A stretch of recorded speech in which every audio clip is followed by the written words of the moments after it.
Chapter 46.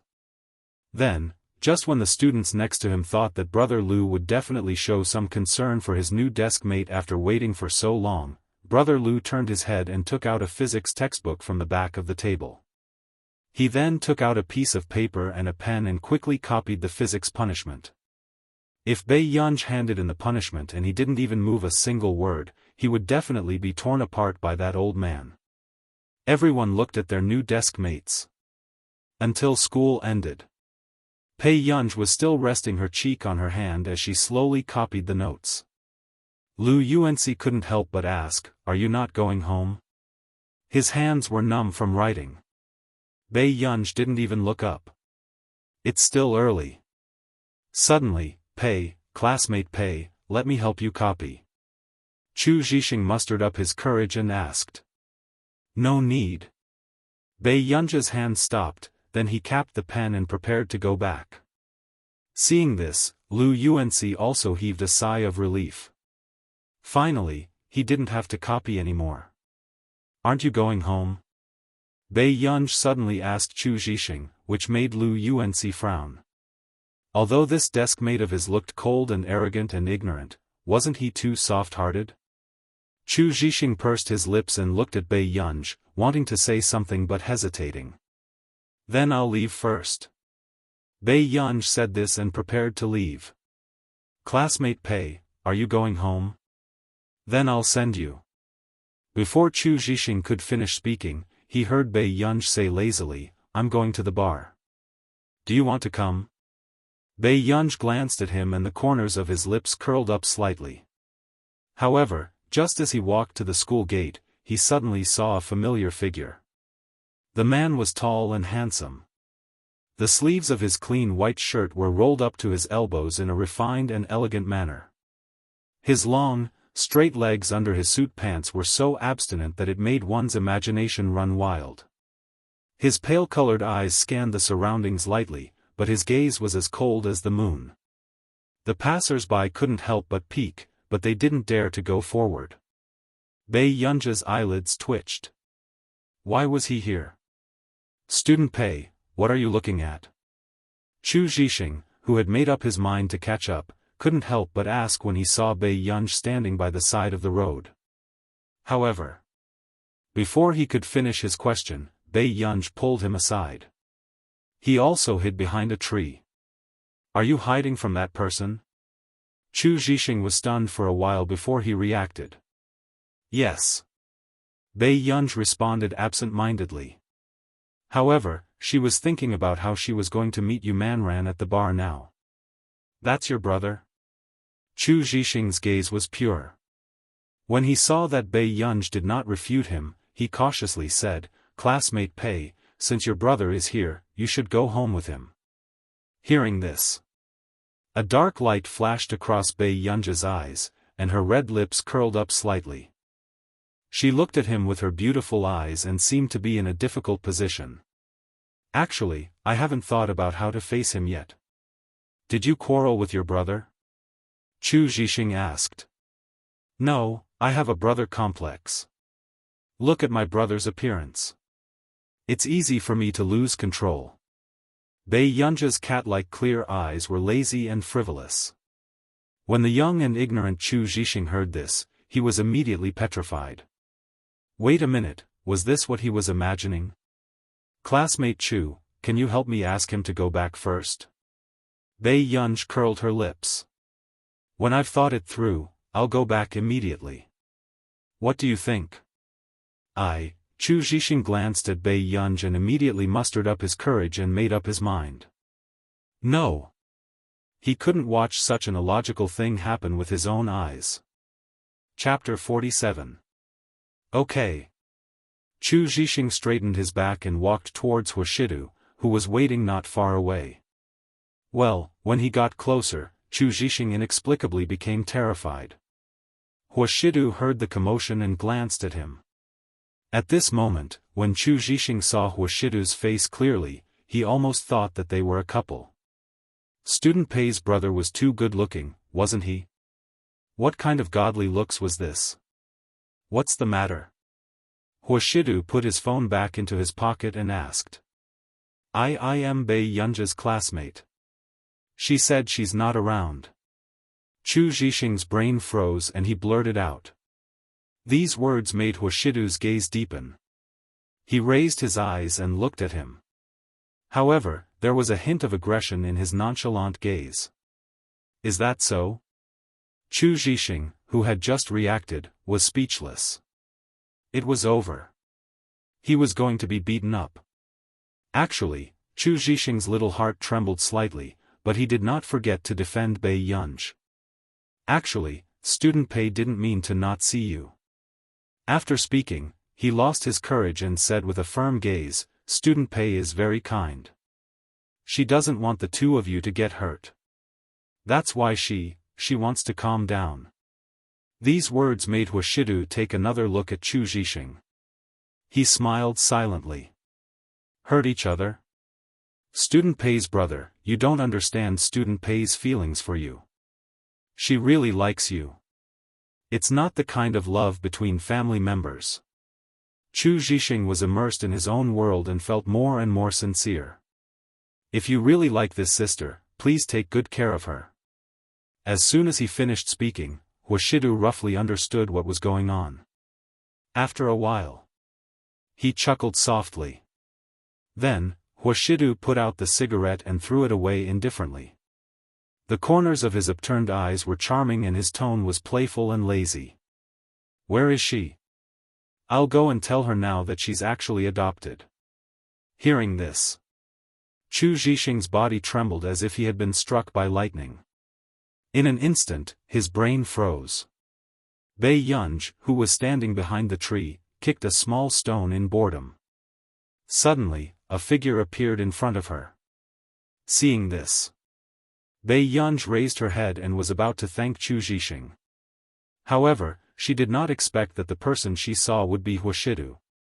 She paused for 2 seconds before smiling brightly again. Brother, why are you here? The man's gaze fell on her unwaveringly. A short while later, Bei Yunj saw him leaning closer. The man's cold fingertips rubbed against her cheek in an ambiguous manner, and his thin red lips lifted slightly. His voice was seductive, as if it could stir the wind beside her ears. Me? Come and feel Yunyan's feelings for her brother. Bei Yunj froze. Then, he immediately realized that the matter just now might have been exposed. I was just playing with my classmates.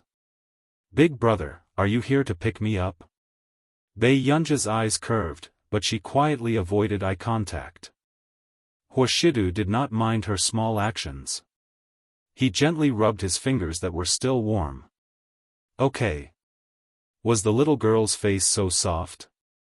Big brother, actually, I have something on today. Bei Yunj had promised Yu Manran that he would give her a demo today. Huashidu took in her obedient expression. His laughter was low and hoarse, but it made one's eardrums itch. Okay, then I'll send you there. Bei Yunj, ? In the end, Bei Yunj changed the location to a bookstore near the bar. Chapter 48. However, as soon as Bei Yunj entered, she regretted it. She looked up and saw Cheng Zihuai flipping through computer books. Cheng Zihuai was handsome and attracted the attention of many girls. When Bei Yunj saw him, she was about to leave when he noticed her. His gaze turned cold and his eyes were arrogant as he mocked her. Bei Yunj, I thought you knew your place. I didn't expect you to find me here. He was even more impressed with her stalking skills than before. Bei Yunja's eyes moved and she glanced at the police station opposite her. She dispelled the thought that had just risen in her mind. Then, Bei Yunj was about to leave. However, Cheng Zihuai stepped forward to stop Bei Yunj and looked at her mockingly. Playing hard to get and creating a chance encounter? Bei Yunj, have you forgotten that you don't like to come to bookstores at all? This person had really put in a lot of effort to attract his attention. Bei Yunj restrained the impatience in her eyes and seemed to have thought of something as she chuckled. She looked up with a flirtatious gaze. Yes. Seeing Bei Yunj admit it so openly, Cheng Zihuai didn't know what to say for a moment. Suddenly, Bei Yunja's gaze turned to the door and the corners of her lips curled up. Who asked me to like the brother outside so much? Hearing this, Cheng Zihuai frowned, thinking that Bei Yunj was deliberately saying this for him to hear. Bei Yunj, you don't have to deliberately provoke me. His tone was cold and disdainful. Don't you know very well in your heart who I like? Bei Yunj looked at him calmly and raised her beautiful eyes slightly. Young Master Cheng, do I have to know what a piece of trash thinks? The original owner liked Cheng Zihuai and was willing to suffer a lot for him. But according to her temper, she could only send Cheng Zihuai to the junkyard and let him be a piece of trash. These words made Cheng Zihuai's face turn red. He gritted his teeth. Bei Yunj. Was this woman crazy? The things that she had done in the past 2 days were things that she had never dared to do before. If you have nothing to do in the future, look in the mirror more often. Bei Yunj said with a smile that didn't reach his eyes as he enjoyed his angry look. After saying this, she glanced at the time and walked directly to the coffee bar on the second floor of the bookstore. This scene made Cheng Zihuai angry, but he also remembered what Bei Yunj had said just now. It's all because I like the brother outside so much. He couldn't help but sneer. I want to see what kind of man is out there. With that, Cheng Zihuai turned around and walked out with a dark face. There were so many people coming and going on the road that it was dazzling. Just as Cheng Zihuai was mocking her in his heart and disdaining Bei Yunja's words, he suddenly saw a black Rolls-Royce. The man sat by the car window. His facial features were well-defined, and his posture was lazy and carefree. He couldn't hide his elegance. Coincidentally, just as Cheng Zihuai's body stiffened, Huashidu seemed to have sensed his gaze. His casual gaze exuded a faint sense of oppression, making Cheng Zihuai feel even more uncomfortable. Huashidu was the first to look away. It was obvious that he didn't take Cheng Zihuai seriously. He just leaned back lazily, opened the cigarette box between his slender fingers, and lit a cigarette. Only then did Cheng Zihuai react. He immediately turned his face away in a sorry state. For the first time, he felt inferior. Was this the man Bei Yunj was talking about? Impossible. How could Bei Yunj know such a man? Chapter 49. Cheng Zihuai dismissed this thought and told himself that it was just a coincidence that Bei Yunj was here. He took a deep breath and left the bookstore with a sullen expression. Meanwhile, Huashidu, who was sitting in the car, was obviously waiting for someone for the first time. He raised his eyebrows slightly and tugged at his tie impatiently. Who did this young lady meet? Why did they have to talk for so long? At the coffee bar on the second floor of the bookstore, Yu Manran, who had walked in, felt strange. She thought that after she graduated from university, she would never appear in this place again. Miss Pei? Yu Manran found Bei Yunj. This is a demo. Listen to it and start arranging if you think it's good. Bei Yunj handed the Bluetooth to her. Yu Manran immediately took it. After listening to the demo for 40 to 50 seconds, surprise appeared in her eyes. She couldn't help but look at Bei Yunj. This girl who looked to be in her 20s was as good as those big shots who had won awards overseas. May I know who Miss Pei learned this from? Bei Yunj stopped what she was doing and returned to normal after a while. My grandfather. In her previous life, her grandfather was a famous musician both at home and abroad. However, he had taught her classical music. As for arranging pop music, she had learned it from a friend who was an artist. Yu Manran was envious. Miss Pei's grandfather must be a gentle and kind person. Otherwise, how could he have taught you to be so outstanding? Bei Yunj looked up with interest and smiled faintly. Because there's a feather duster on our piano. Yu Manran, it sounded like such a refined family, but why was it so down to earth? When Bei Yunj was young, she had always been unruly and unbridled. However, which elder could handle a good-looking and smart child? Especially a child like Bei Yunj who was bad and sweet-tongued. The terrible things she did always made Grandpa Pei so angry that his teeth itched, but he couldn't bear to really hit her. Soon. Yu Manran had decided on this demo, but before he could chat with Bei Yunj's phone vibrated. "Miss you, please go back first." "Yunj, can I add you on WeChat?" Yu Manran asked a little embarrassedly. "Sure." Bei Yunj reported a string of numbers and waited for Yu Manran to leave before answering the phone in the aisle of the bookstore. "Yunj, your grandfather's condition has improved a little. He will return to the old mansion this Friday." Mr. Qin added, "Grandpa wants to see you."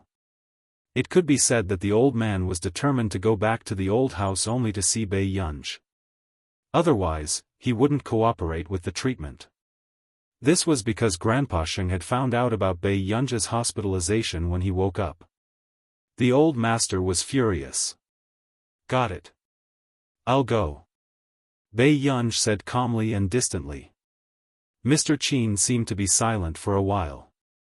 "Jiao is going on a piano concert tour soon. The media will pay more attention to her family situation. Can you persuade your grandfather to let Jiao stay in the old mansion?" Almost no one outside knew that as the eldest young lady of the Qin family, Qin Youjiao could only stay in a nearby hotel every time she returned to the old mansion. Because of that time, Mrs. Qin had reprimanded Bei Yunj for Qin Youjiao. The old master completely hated Qin Youjiao. Bei Yunj smirked and laughed recklessly. "Do I look like someone easy to deal with?" These words made Mr. Qin's expression darken and anger gathered in his chest. "Do you know how much Jiao has lost when you came back?"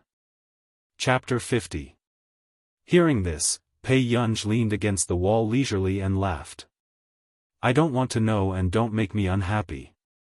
Otherwise, Grandpa will know whose biological father the head of that hospital is.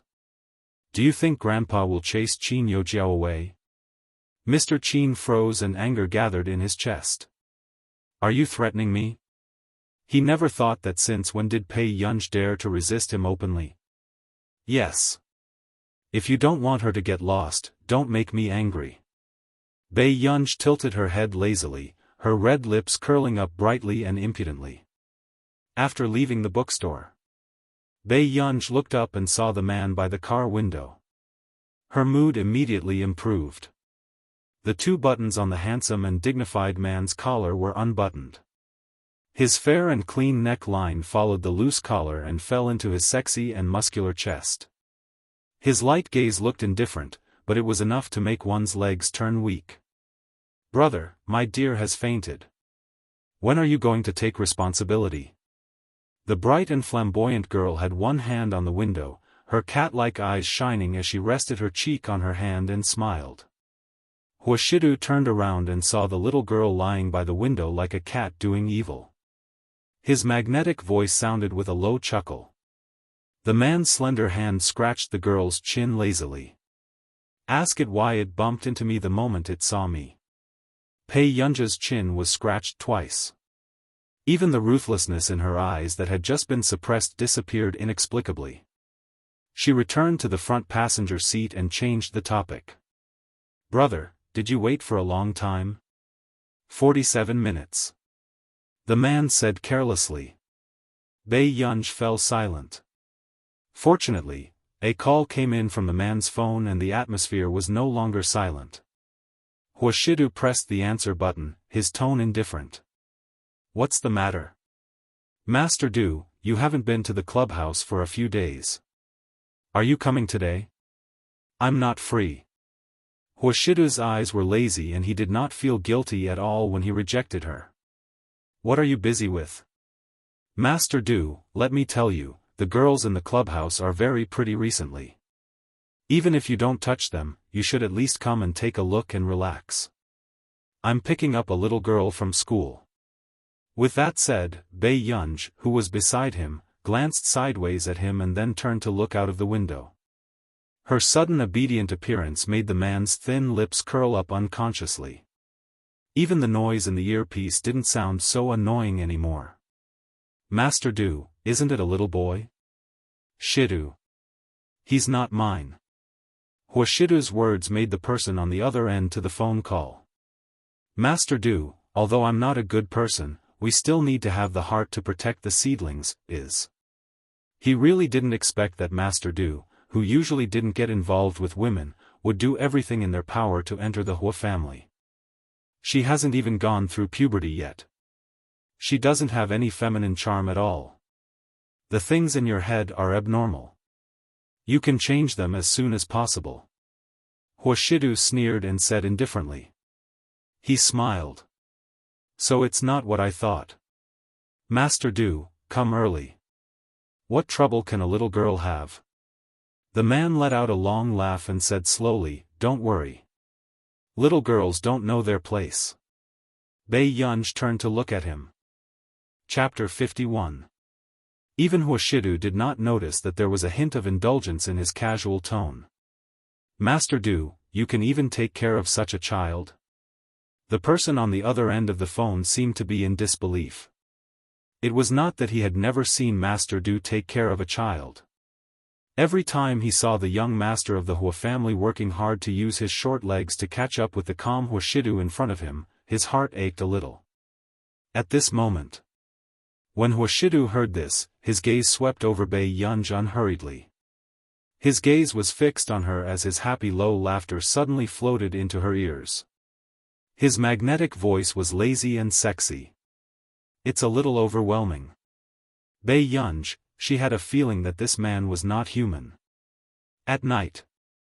Bei Yunj had just fallen asleep when she was woken up by the dream of the past. The girl's forehead was covered in sweat. The last trace of embarrassment disappeared from her deep eyes as she gradually woke up. A few minutes later. She still got out of bed and washed her face. She walked to Huashidu's door and knocked. After a long while. The door opened. The man seemed to have just woken up. His cold eyes were filled with laziness. He was wearing a dark-colored nightgown. The half-open collar revealed his firm and sexy chest, and his belt was loosely tied. The man's Adam's apple moved. His voice was hoarse from waking up, and his eyes were deep. It was even more deadly than usual. Bei Yunj reacted and asked with a smile, "Brother, did you sleep well?" The man lifted his eyelids and his hoarse voice sounded. It was hopelessly sexy. "Are you planning to tell me that the air conditioner in your room is broken?" She had really met an expert. The girl in front of him was silent, as if she was planning to return to her room obediently. Huashidu noticed that the girl's beautiful eyes were abnormally red. She no longer had her usual smile. He spoke again. "Can't sleep?" "Yes." Bei Yunj was about to turn her head when she heard this. She looked up at him again. At this moment, Huashidu suddenly remembered how Bei Yunj slept soundly on his lap last time. He seemed to understand. The corners of his thin red lips curled up as he deliberately teased her. "You can't sleep, so you came to me to play hooligan?" For a moment, Bei Yunj couldn't refute. Her beautiful eyes moved. Suddenly. Huashidu said, "Try changing rooms with me." Bei Yunj glanced at him subconsciously. When she came back to her senses, she nodded. Next. Just as Bei Yunj was caught off guard, the man pinched her face frivolously. There was a hint of punishment in his tone. "You came to knock on my door dressed like this? Don't think that I don't bully you." The corners of his upturned eyes were seductive, and his nonchalant look made her blush even more.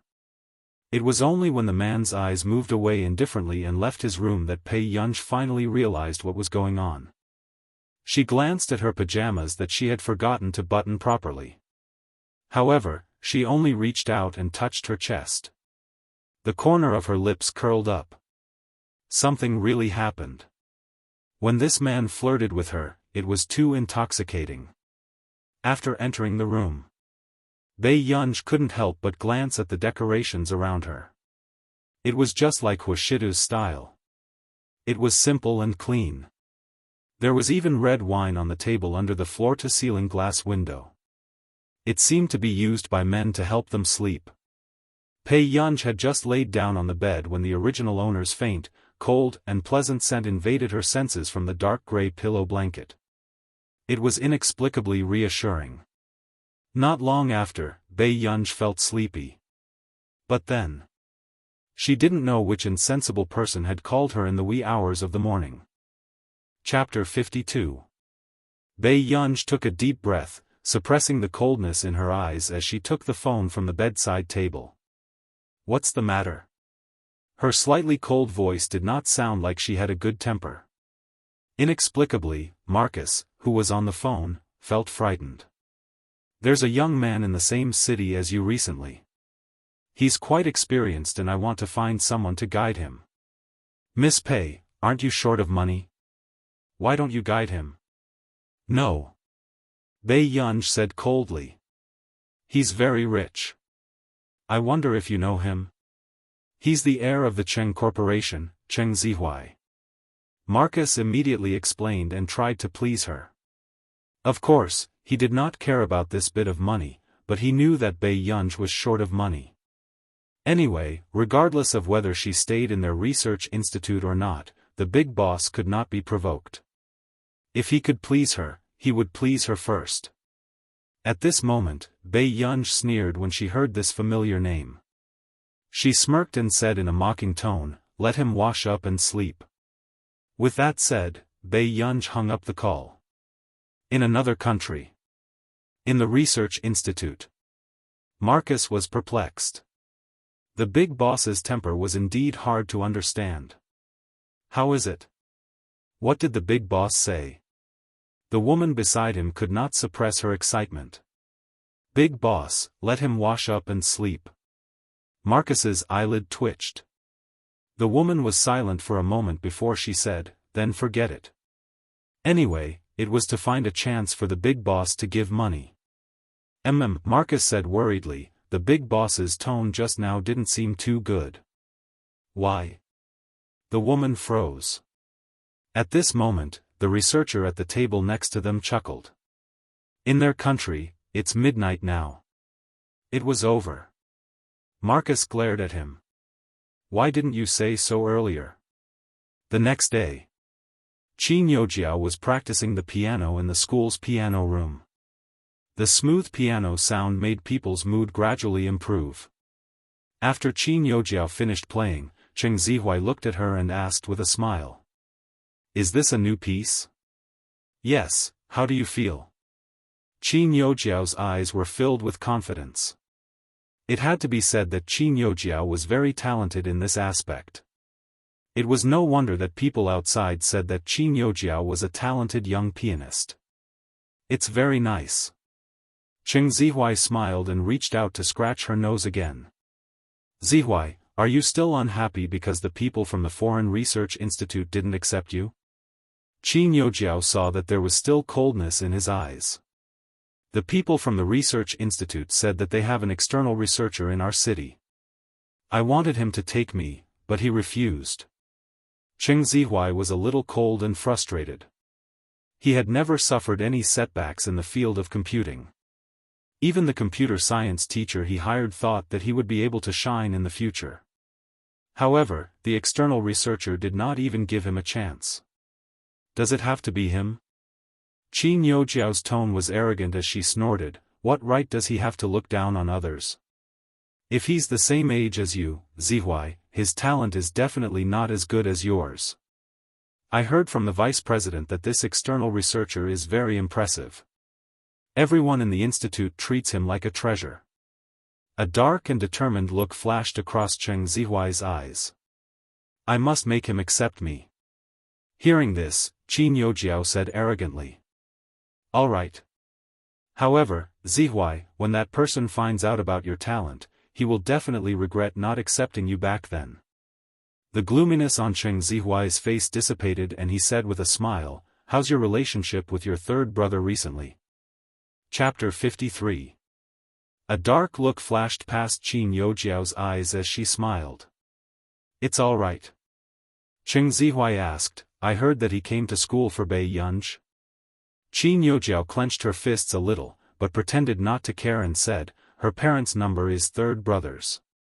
These words made a trace of disgust flash past Cheng Zihuai's eyes. Did Bei Yunj want others to know about her relationship with the Qin family so much? Qin Youjiao looked at him and smiled arrogantly.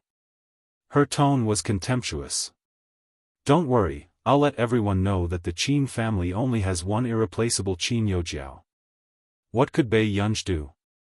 She was lousy in every way and could only be a joke. At this thought, Qin Youjiao suddenly smirked and opened her social media app to post a status.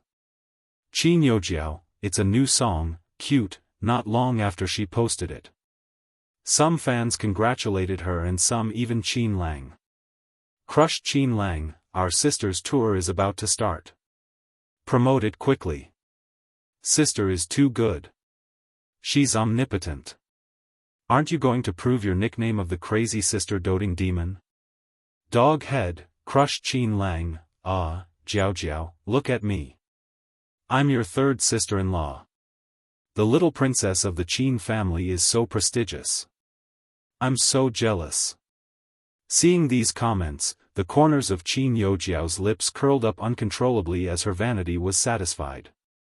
A trace of ridicule flashed past her eyes. So what if she was his biological daughter? She was not presentable at all. At the training base. Brother Lang, look. You and your sister are on the trending searches again." The team member said excitedly. "My sister?"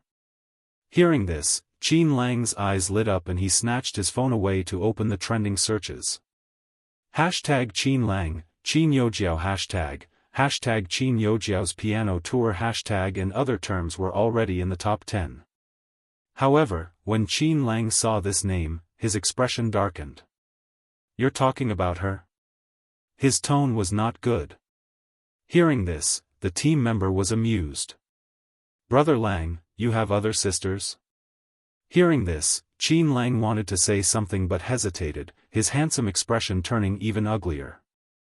Actually, he had not mentioned Qin Youjiao much, but Qin Youjiao's piano tour had always been popular. Since he never intended to hide it, he didn't take it seriously even when it was exposed. But now, Qin Lang realized that what originally belonged to Gu had become Qin Youjiao's. Qin Lang's expression didn't look too good. He didn't explain to his team members either. Instead, he expressionlessly logged into the account that he had not logged in for 2 years. He glanced at the people who tagged him and couldn't help but chuckle. A short while later, the people who had been waiting for Qin Lang's response finally noticed his movements. However, after reading it, everyone felt that something was amiss. "Crushed Qin Lang, I really want to be blacklisted. Aggrieved, image. JPG." The fan clicked on the screenshot of the chat. She realized that the nickname Qin Lang had given her was Gu-er. Qin Lang sent 2 messages in a row, but the other party did not respond. There were even red exclamation marks on the messages. Gu-er, third brother was wrong. Burying her head and crying bitterly. JPG, the fans who saw this post immediately exploded. Who is Gu-er? Ha ha ha, who would have thought that Boss Lang would have such a day?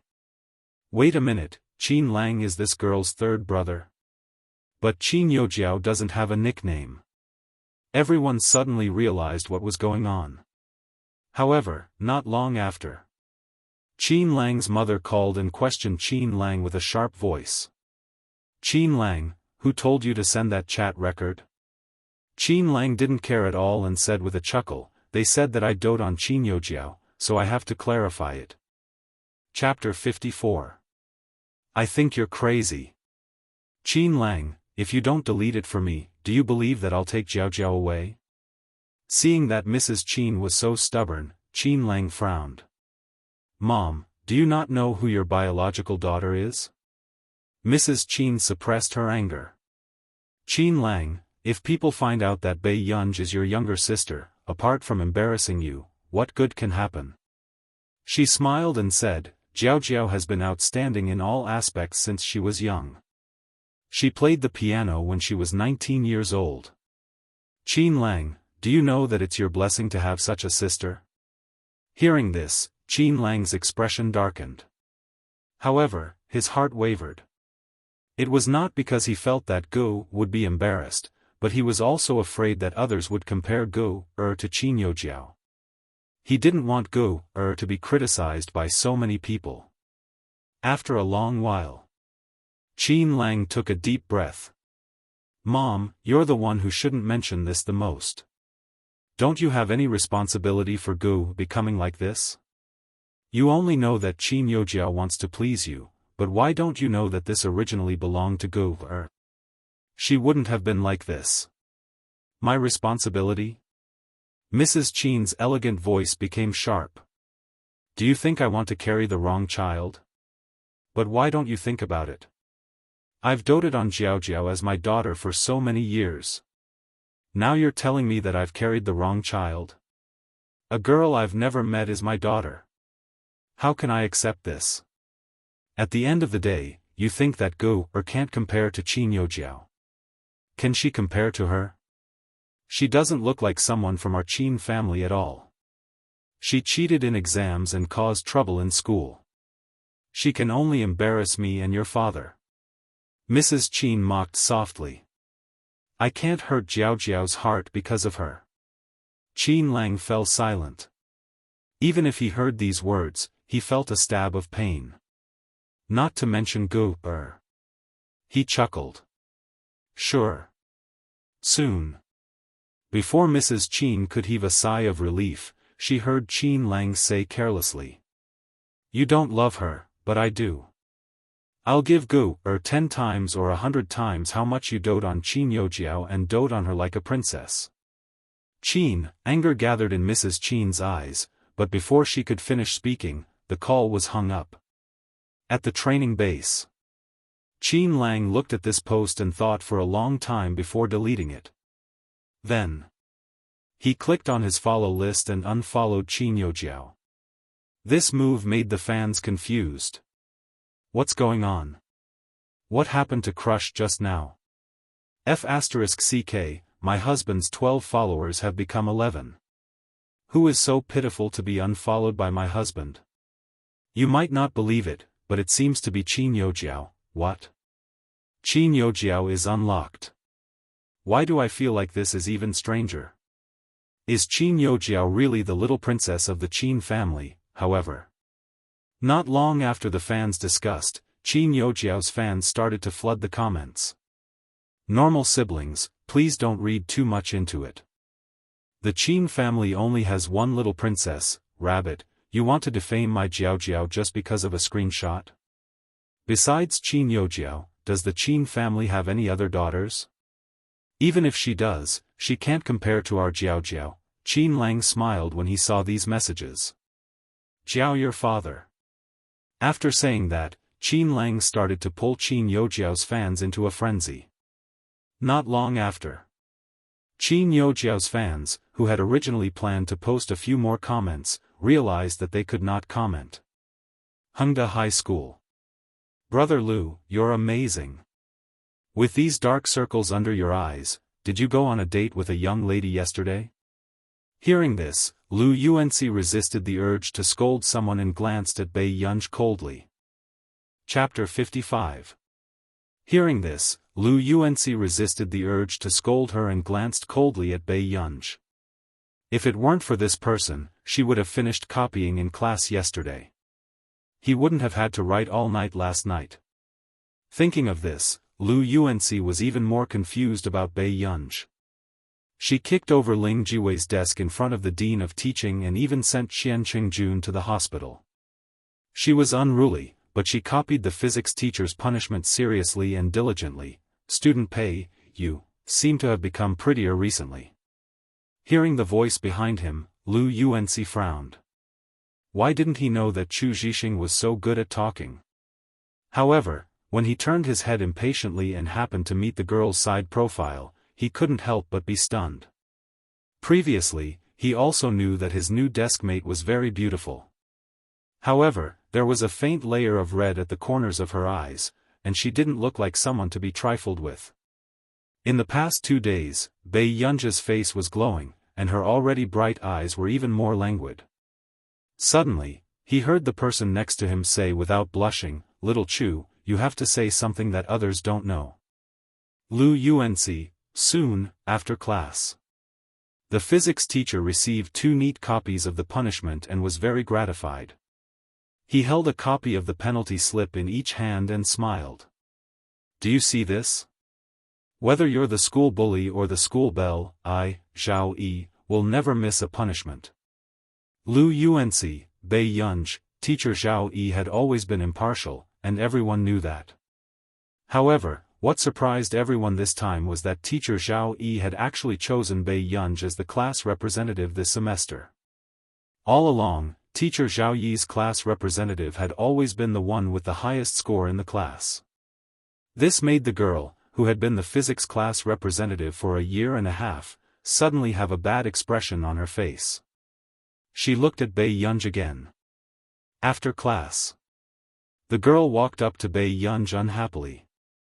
Then, before the girl could see clearly, Bei Yunj stuffed the iPad back into the drawer. The girl suppressed the gloominess in her eyes and said with a fake smile, "Student Pei, if I have any physics questions in the future, can I ask you for advice?" In fact, everyone could roughly guess Bei Yunj's results. She came from the worst high school in the city. It was already good enough that she could keep up with their school's progress. How could she be a top student? Dream.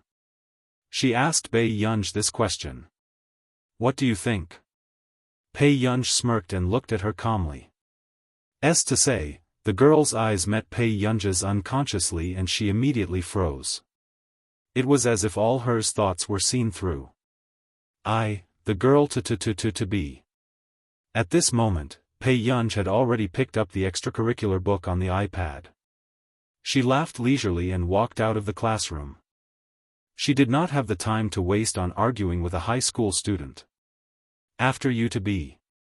Ling to be to Bei, to the Ling to T to be to Teat, she cheated in the exam and relied on her family to get into our class. When she enters society in the future, she won't even be able to climb into our circle. At the door. Bei Yunj found it troublesome to type, so she called Marcus directly. "Miss Pei, why are you calling me?" Marcus couldn't suppress his excitement. "Did you just say that you know the Medical Research Institute?" Chapter 56. Bei Yunj's eyelids twitched. "How professional are they? They're definitely the best in the world. You'll know just by looking at their hairline, ha ha ha." Marcus touched his lush short hair and couldn't help but gloat. "Are there any neurologists?" Bei Yunj asked. The original owner's grandfather had an intracranial tumor. Although she was not the original owner, she was living in her place now, so she would naturally think of ways to make up for the original owner's regrets. Of course.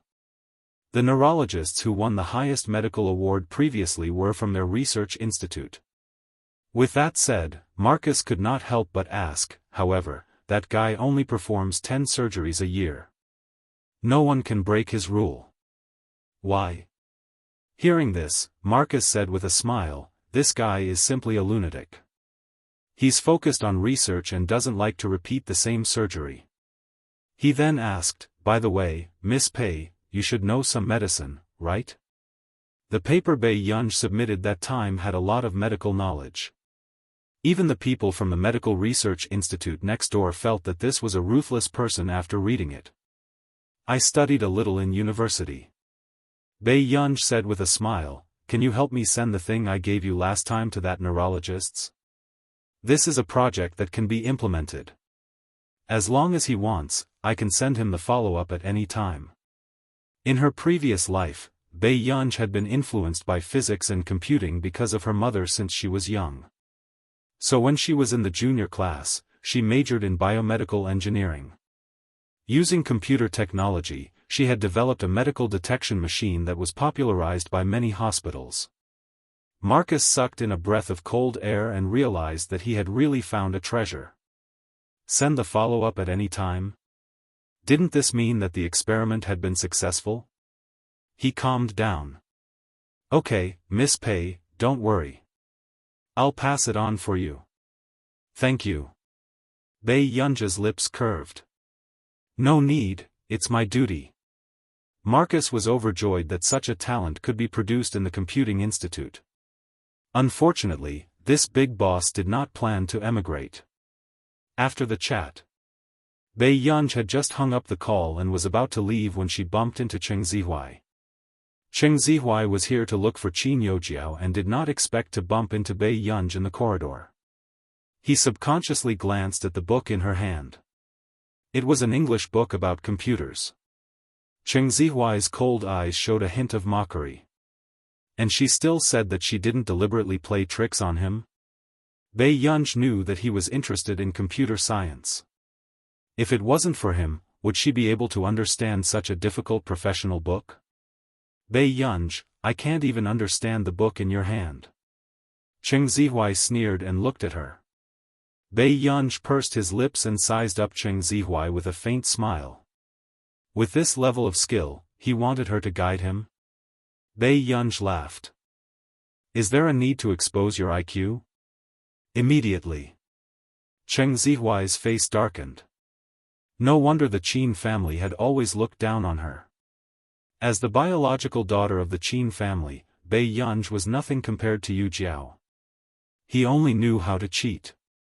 Cheng Zihuai's expression gradually returned to normal. He tidied up his sleeves and said coldly.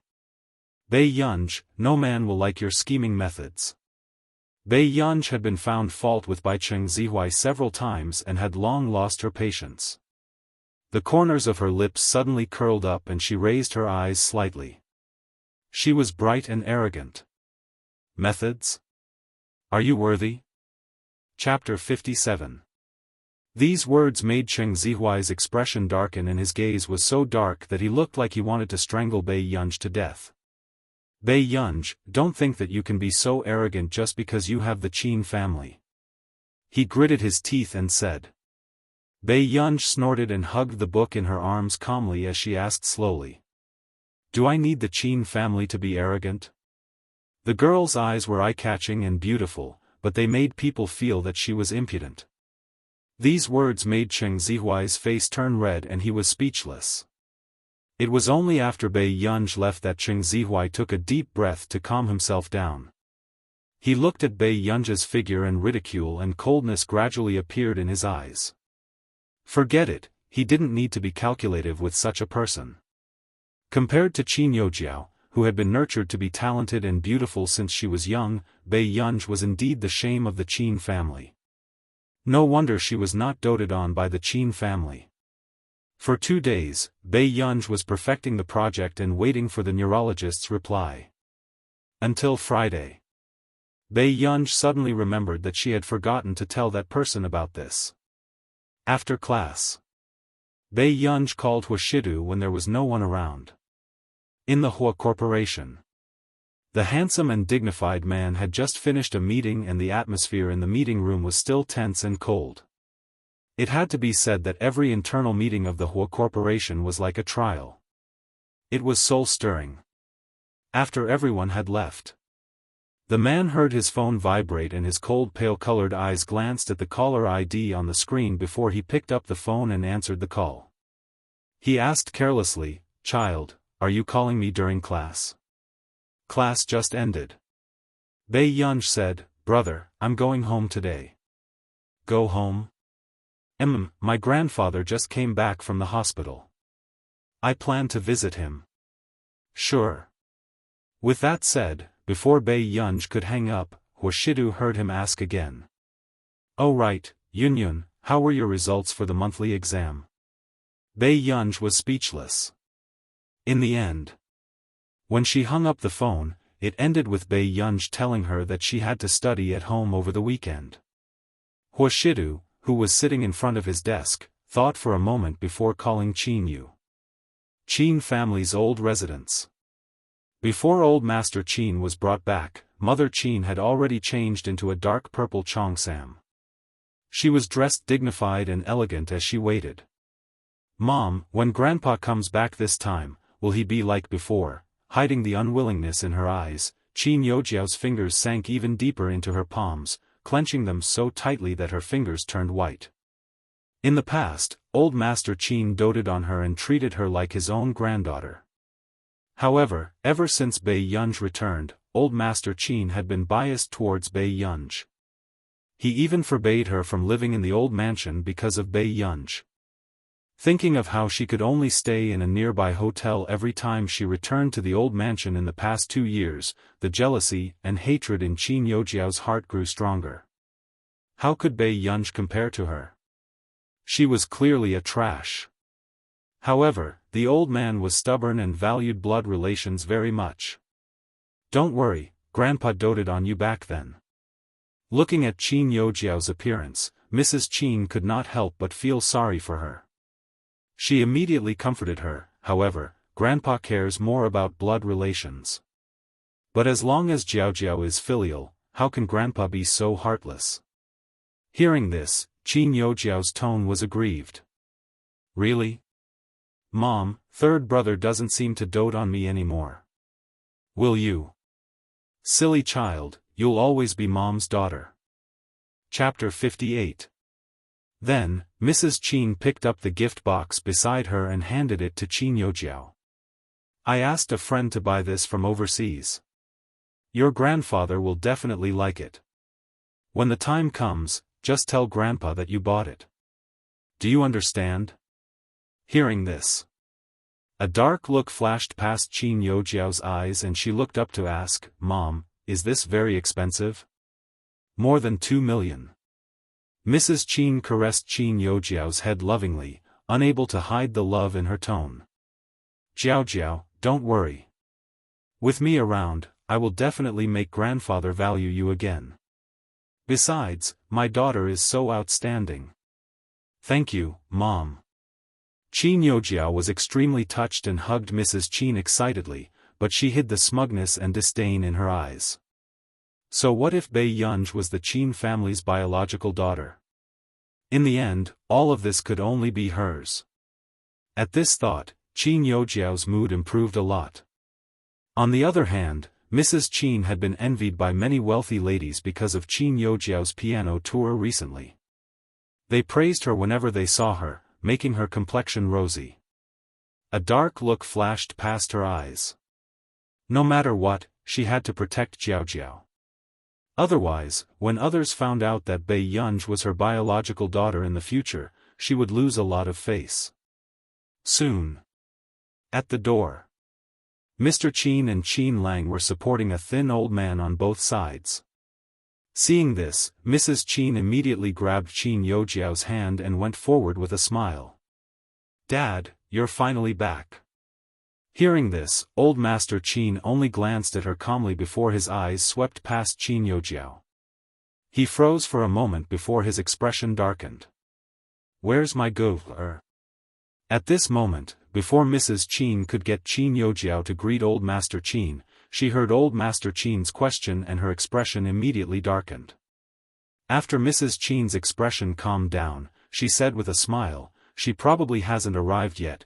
She changed the topic and the meaning was unclear. However, Jiao is from the same school as her. But Jiao arrived very early. I don't know what she's busy with. Hearing this, Qin Lang's expression darkened. Was she saying that Gu-er was unfilial in front of grandfather? Then, Qin Lang was about to speak when he heard old Master Qin say angrily. You don't know what your daughter is busy with and you still have the cheek to say it?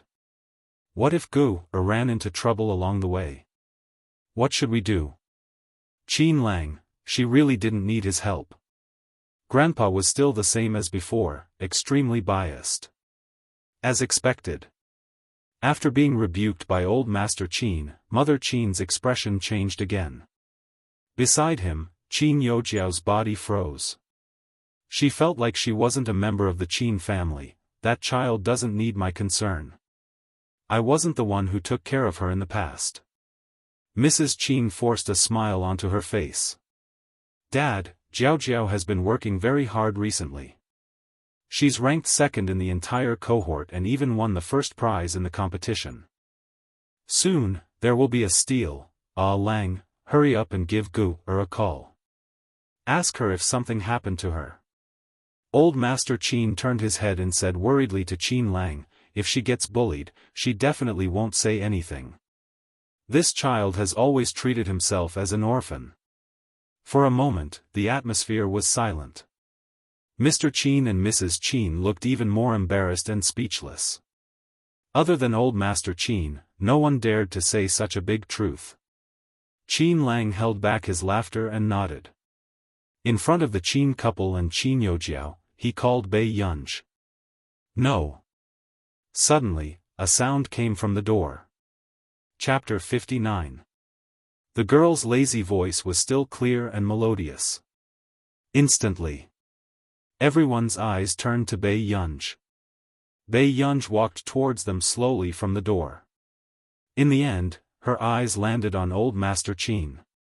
Bei Yunj looked at the old man who couldn't suppress the joy in his eyes and hesitated for a moment. Grandpa?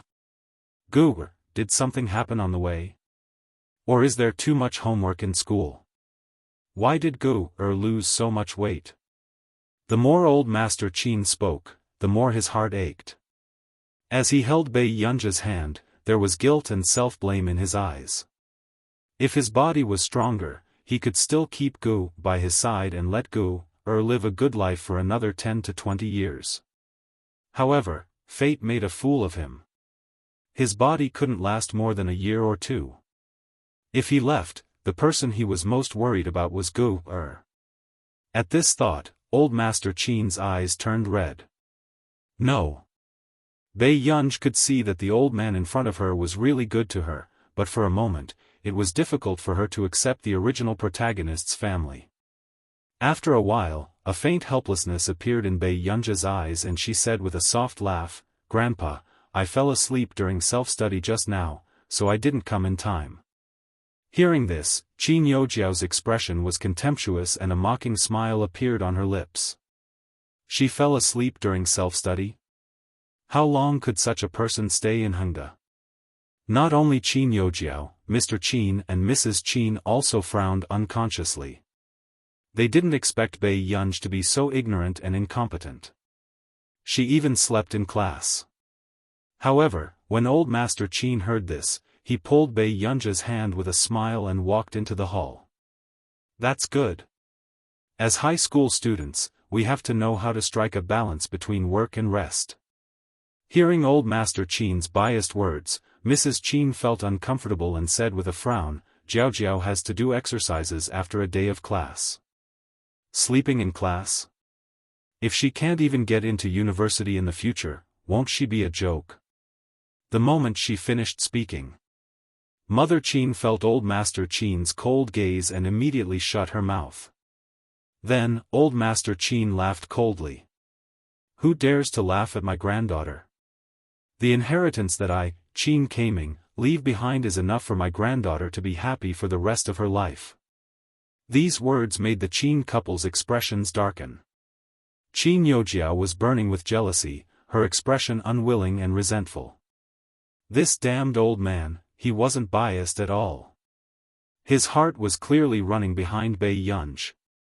Old Master Qin was too lazy to pay attention to the three people beside him. Instead, he said to Bei Yunj kindly, Good grandson, our family doesn't lack money. If you can't pass the exam, then so be it. In the future, your three brothers will support you. If they don't raise you, I'll break their legs. If it was in the past, Qin Lang would have scoffed. But now, Qin Lang's handsome face was full of caution as he looked at Bei Yunj's side profile. As long as Gu is willing, third brother will transfer all the money to Gu's bank account. Qin Youjiao's face turned green when she heard what Qin Lang said. Qin Lang's attitude towards Bei Yunj now was even more doting than before. Hearing this, Qin Youjiao bit her lip and tried her best not to lose her composure. Suddenly, Qin Youjiao pulled Mrs. Qin's hand, her expression dark. Mom, should I not have come here? Mrs. Qin's heart immediately ached and she immediately held Qin Yojiao's hand and said to Old Master Qin, "Dad, Jiao has a gift for you. Jiao has prepared this for a long time to show her filial piety. Open it and take a look." Chapter 60. With that said, Qin Yojiao was about to hand over the gift box in her hand when she heard Old Master Qin say calmly, "Gu, just finished school and must be hungry. Let's prepare to eat first." With that said, Old Master Qin pulled Bei Yunj and sat on the side of the main seat. Usually, only the juniors that the elders liked the most had the chance to sit in this seat. Seeing this, Qin Yojiao's eyes darkened and her nails almost scratched her palm. Mrs. Qin could not help frowning. "Dad, Ting used to sit in this seat. How can you let her? Gu, sit here?" However, hearing this, Old Master Qin was still unhappy. He was expressionless. "In that case, Gu will sit in the main seat. I'm an old man, so I can just move a stool and sit beside Gu. Mr. Qin immediately said, "Dad, you're joking. There's nothing particular about this seat. Whoever you want to sit beside you can sit beside you. That's more like it." Old Master Qin snorted coldly and pulled Bei Yunj's hand to sit down. Seeing this, Qin Yojiao's eyes turned red with jealousy. Even when she was most doted on in the Qin family, she had never received such treatment. Qin Yojiao felt unbalanced and Mrs. Qin's expression did not look good either. "There's still some time before dinner. Dad, why don't you take a look at Jiao's gift first?" Mrs. Qin said persistently. Hearing this, Old Master Qin furrowed his eyebrows. Qin Yojiao took this opportunity to place the gift box on the table and opened it gently. Inside was an early foreign silver ornament. It was not so expensive that it would make Old Master Qin suspicious, nor would it be cheap. What was more important was its rarity. Mrs. Qin knew very well that Old Master Qin had always liked foreign silverware. "You bought this?" Old Master Qin looked at Qin Yojiao. "The price isn't low, right?" Qin Yojiao lowered her head and nodded. "But Grandpa likes it, so it's worth it no matter how expensive it is." "Soon." Old Master Qin sighed. He had watched this child grow up and she was indeed filial. However, Mr. and Mrs. Qin's preference for Qin Yojiao had indeed angered Old Master Qin back then. This caused Old Master Qin to fly into a rage. "Thank you." Old Master Qin was still indifferent. Seeing this, Mother Qin smiled and said, "Jiao has always been sensible."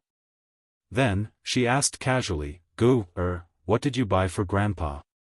Bei Yunj looked up and met Mrs. Qin's eyes calmly. This made Mrs. Qin feel inexplicably guilty. Bei Yunj said calmly, "I didn't buy it."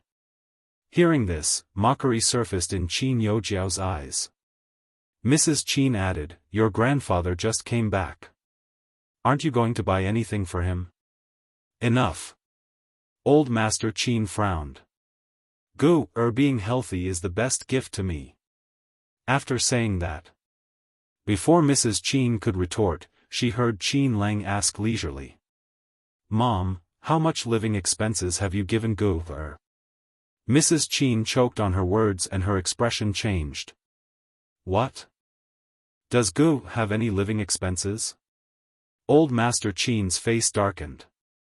Mrs. Qin immediately panicked. No. I've always asked the butler to pay for my living expenses." Qin Lang laughed and said carelessly, "I fired the butler.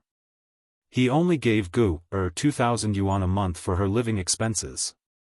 The rest was taken by him." 2,000? Old Master Qin slammed the table and stood up. He was so angry that he was dizzy and shouted at them, "Are you her biological parents?" Instantly, Mrs. Qin and Mr. Qin panicked. Chapter 61. "Dad, I don't know. I really don't know."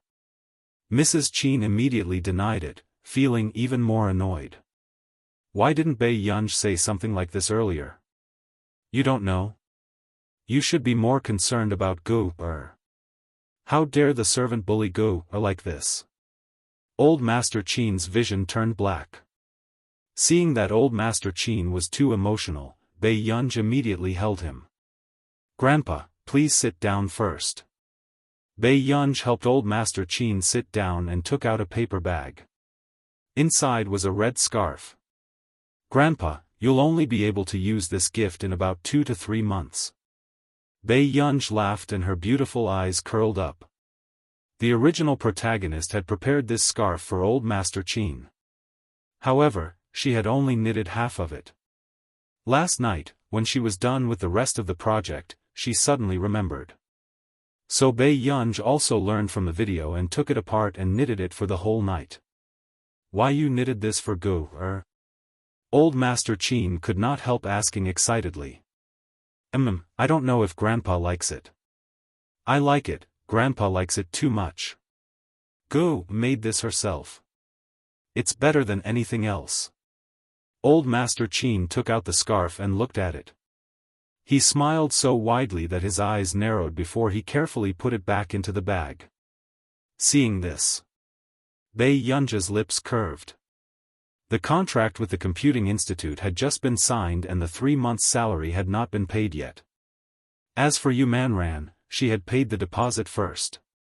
However, this was not enough for her to buy a gift for the old master. So Bei Yunj planned to make up for it on old Master Qin's birthday later. However, seeing this, Qin Youjiao's expression was terrible and she was trembling with anger. She had given the old master a gift of 2 million yuan, but it could not compare to Bei Yunj's scarf that was less than 200 yuan.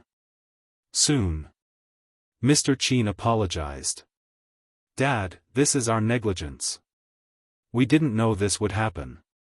You weren't negligent, you were heartless. Even a vicious tiger will not eat its cubs. Old Master Qin's words stabbed into the Qin couple's hearts. It made their expressions turn ugly. Qin Youjiao gritted her teeth in hatred and stared at Bei Yunj darkly. Why must Bei Yunj exist?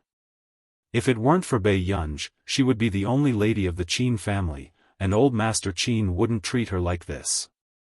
At this moment, however, Bei Yunj looked up and glanced at her playfully. Then, he slowly poured himself a cup of tea. No one noticed that the girl who didn't even dare to raise her head back then had a languid expression on her face. Every frown and every movement was graceful. Qin Youjiao clenched her fists and pretended to smile. Yunj, you've suffered. However, if Grandpa dotes on me so much, it's worth it no matter how much I suffer. After saying this, everyone thought that Bei Yunj would say a few words to express his gratitude. Unexpectedly, Bei Yunj only waited for the dishes to be served before slowly peeling the prawns. Then, he placed it on the old man's plate. Grandpa, eat more. Our Gu is still the most sensible one. She's clearly spoiling Grandpa. The old man, who used to be ruthless in the business world, was now smiling amiably. He was so coaxed that he was on cloud 9.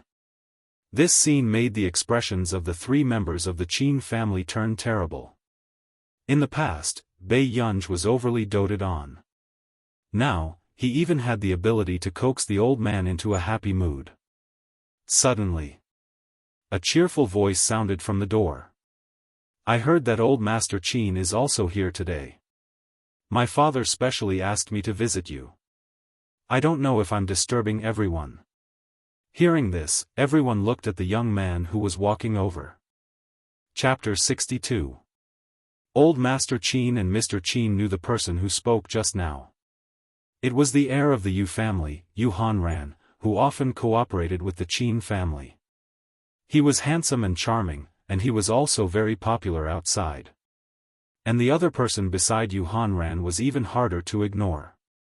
At this moment, Bei Yunj looked up and happened to meet that pair of pale-colored eyes.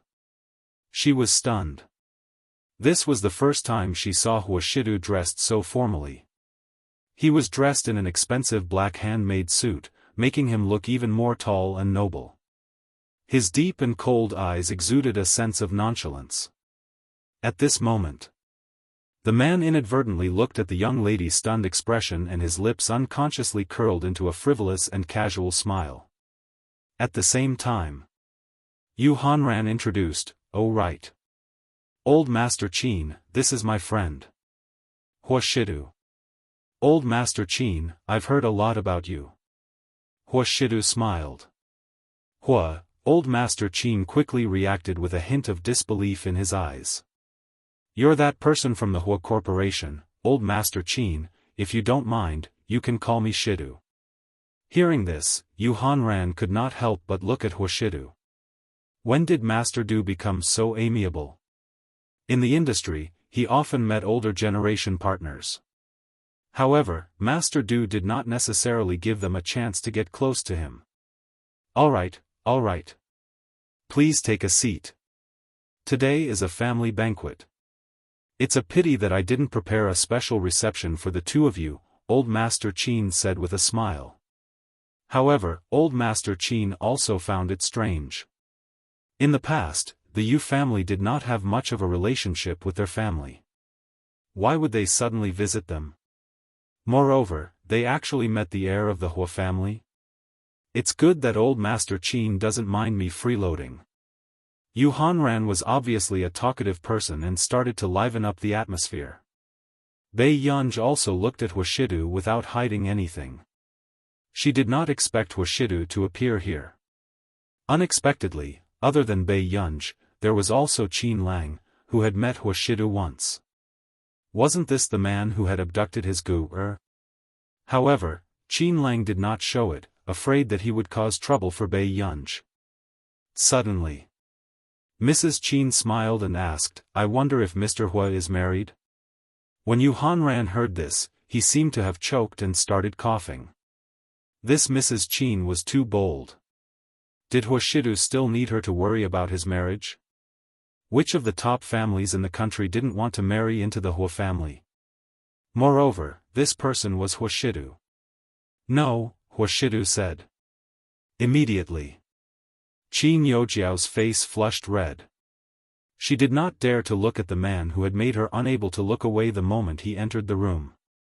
It had to be said that for girls of this age, such a handsome and mature man was simply a walking hormone. It was irresistible. "Oh, I see. Mr. Hua doesn't look that old." He and our Jiao. Before Mother Qin could finish speaking, she felt Old Master Qin's warning gaze. Then, her voice stopped abruptly. She also felt uncomfortable. She couldn't possibly let Jiao miss out on such an outstanding man, right? Grandpa Sheng didn't allow her to introduce him to Jiao. Could it be that he was interested in Bei Yunj? Hua Shidu asked, "Jiao."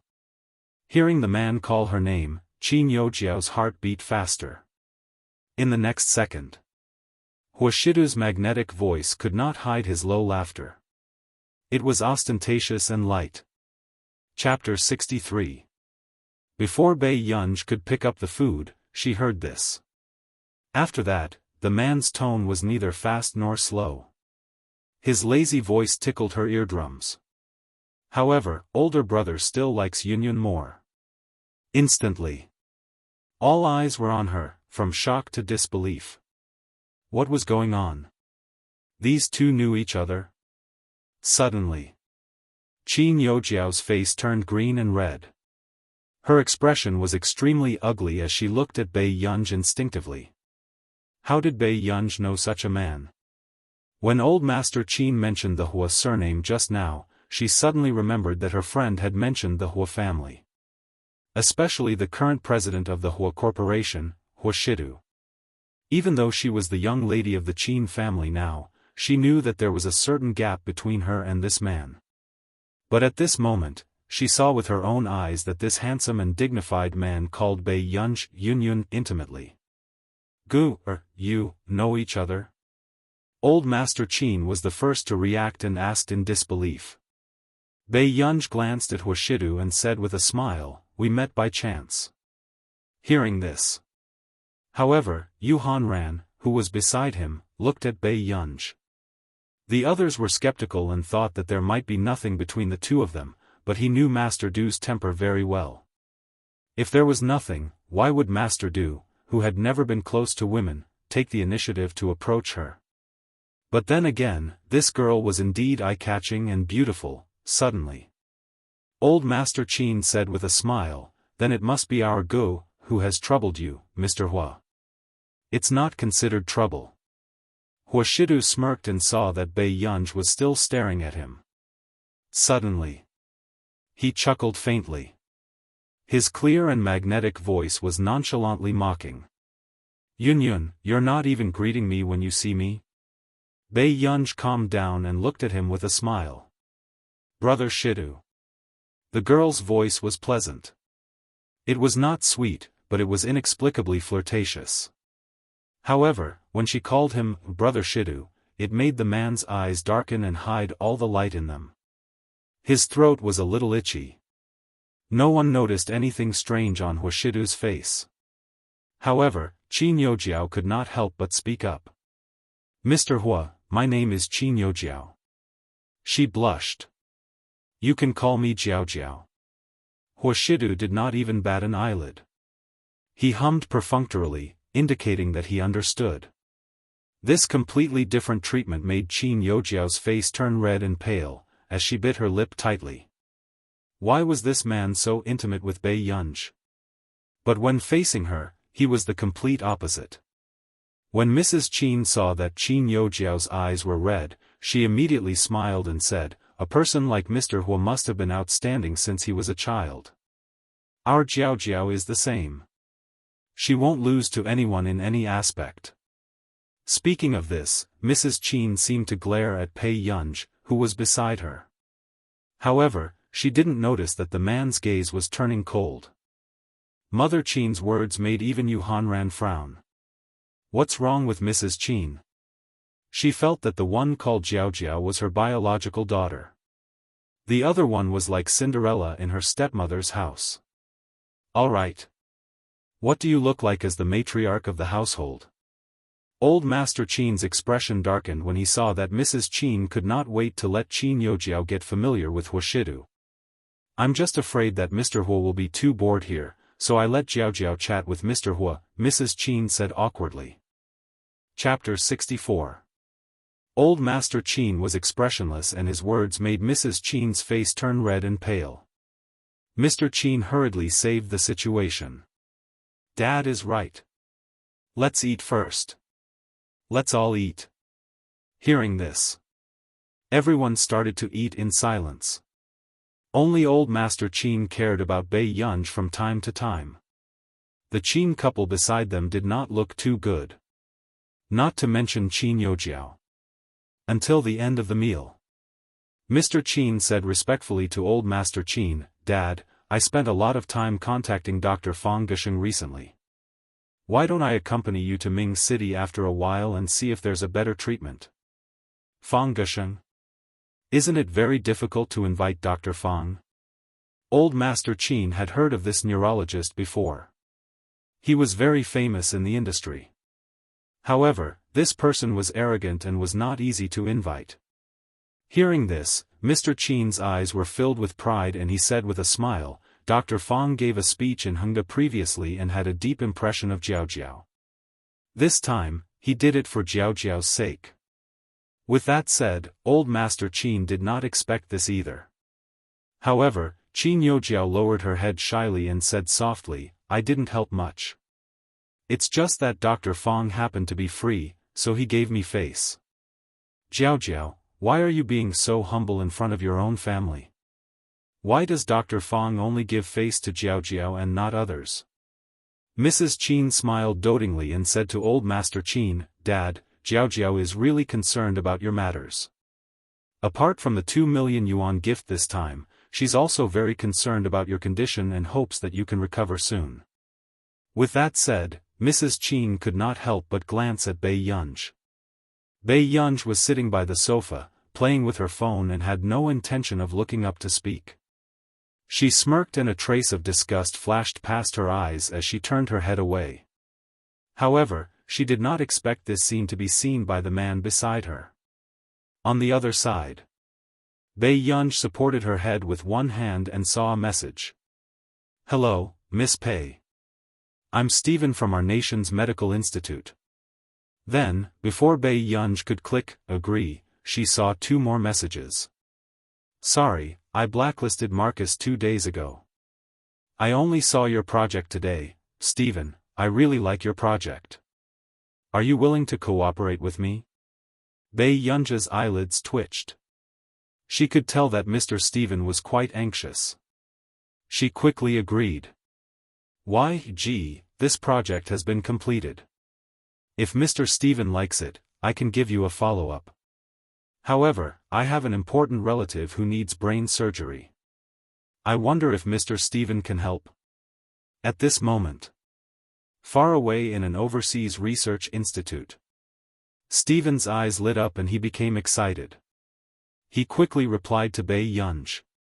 Of course. Any time is fine. However, Miss Pei, can you give me a medical record first? This was a chance to get closer to the boss. They might even be able to secretly poach people from the computing institute into their medical institute. However, after reading Stephen's message, Bei Yunj thought for a moment and turned to ask Old Master Qin. Grandpa, can I have a copy of your medical record? Old Master Qin asked instinctively, why do you want the medical record? Yunj, don't mess around. Jiao invited Dr. Fong to be the attending doctor for Grandpa.